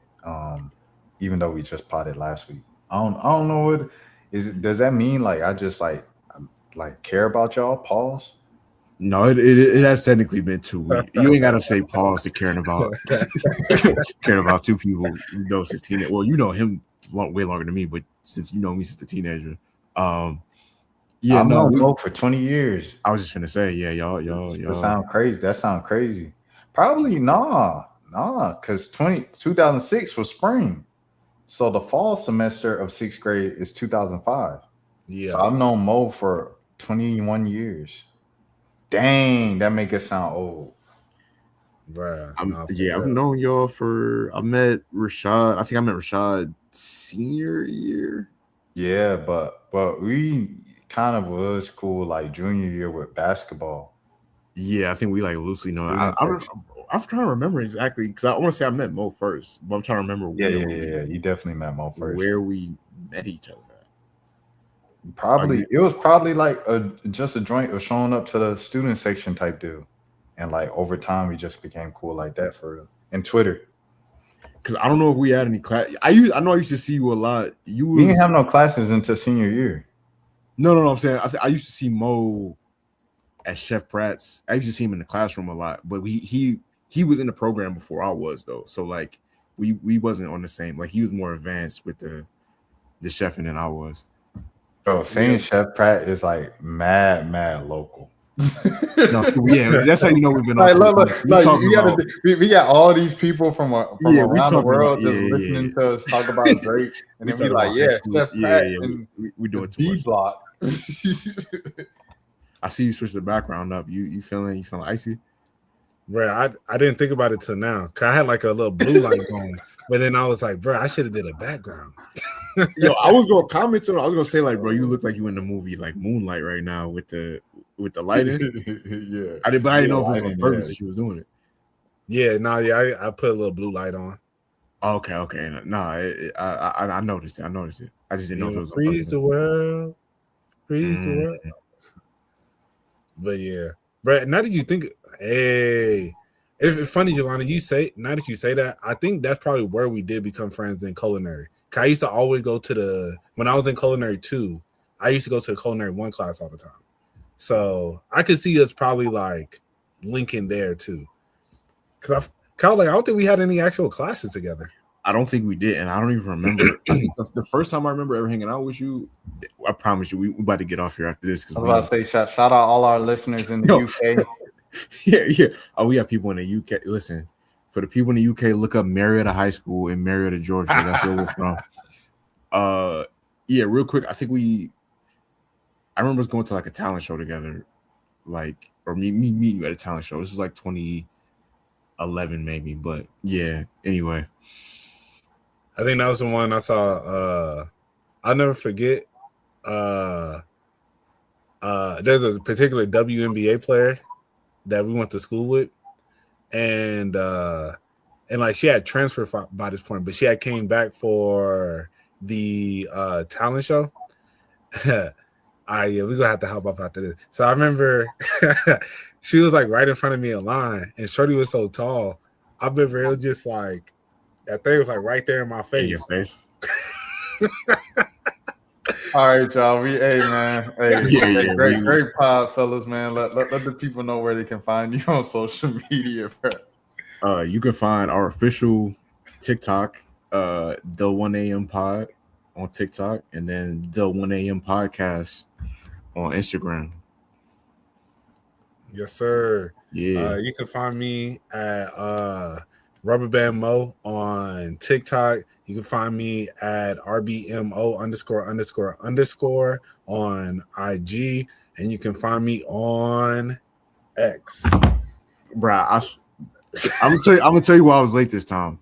I was opening up the TikTok to see if I got the name right, if it was an underscore under there. So I was looking at the screen or whatever, but no, it is the Bro, I'll be trying to drag it a little bit too, and I'll be like, no, next week I'm back where I need to be. I'm back in my bag.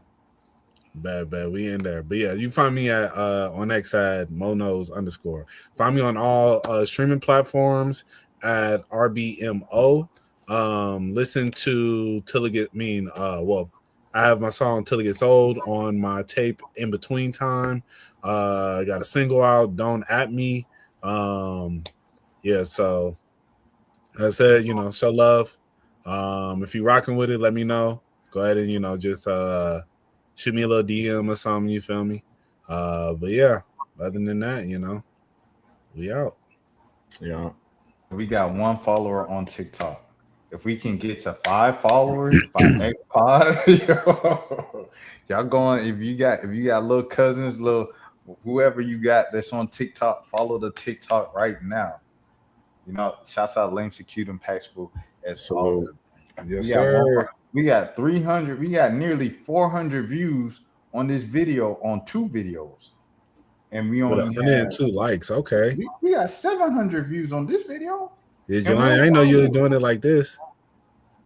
I need to be more consistent because it's been like a week since I posted on here. But I'm going forward. I'm gonna try to do 3 a day because it really only be taking me like an hour, 30 minutes, like an hour to do the clips. So I'm definitely gonna try to do more starting tomorrow. Road to 2 followers on TikTok, man. Y'all get us to 2 followers. Road to 2. You know what I'm saying? Road to 2 for sure. Oh, my parents are listening to the podcast too. Oh man, that's fire. Oh, yeah. Thanks, man. Hopefully they stopped at about two hours. Yeah, I know people be like, you know what I'm saying? Folks be listening to my stuff. I'll be hoping they don't. But you got to think the lives are crazy because some people, you know what I'm saying? You like, oh, you ain't going to hear us 3 hours in. But some people on the lives, they won't jump in until now. Right. So this would be the first few minutes and if they jumping in anonymously because they just scrolling on their phone, and then you like, oh yeah, the booties was in of it, Right, these boys be wilding on here. Right. We didn't even talk about Drake like the first 50 minutes of this episode.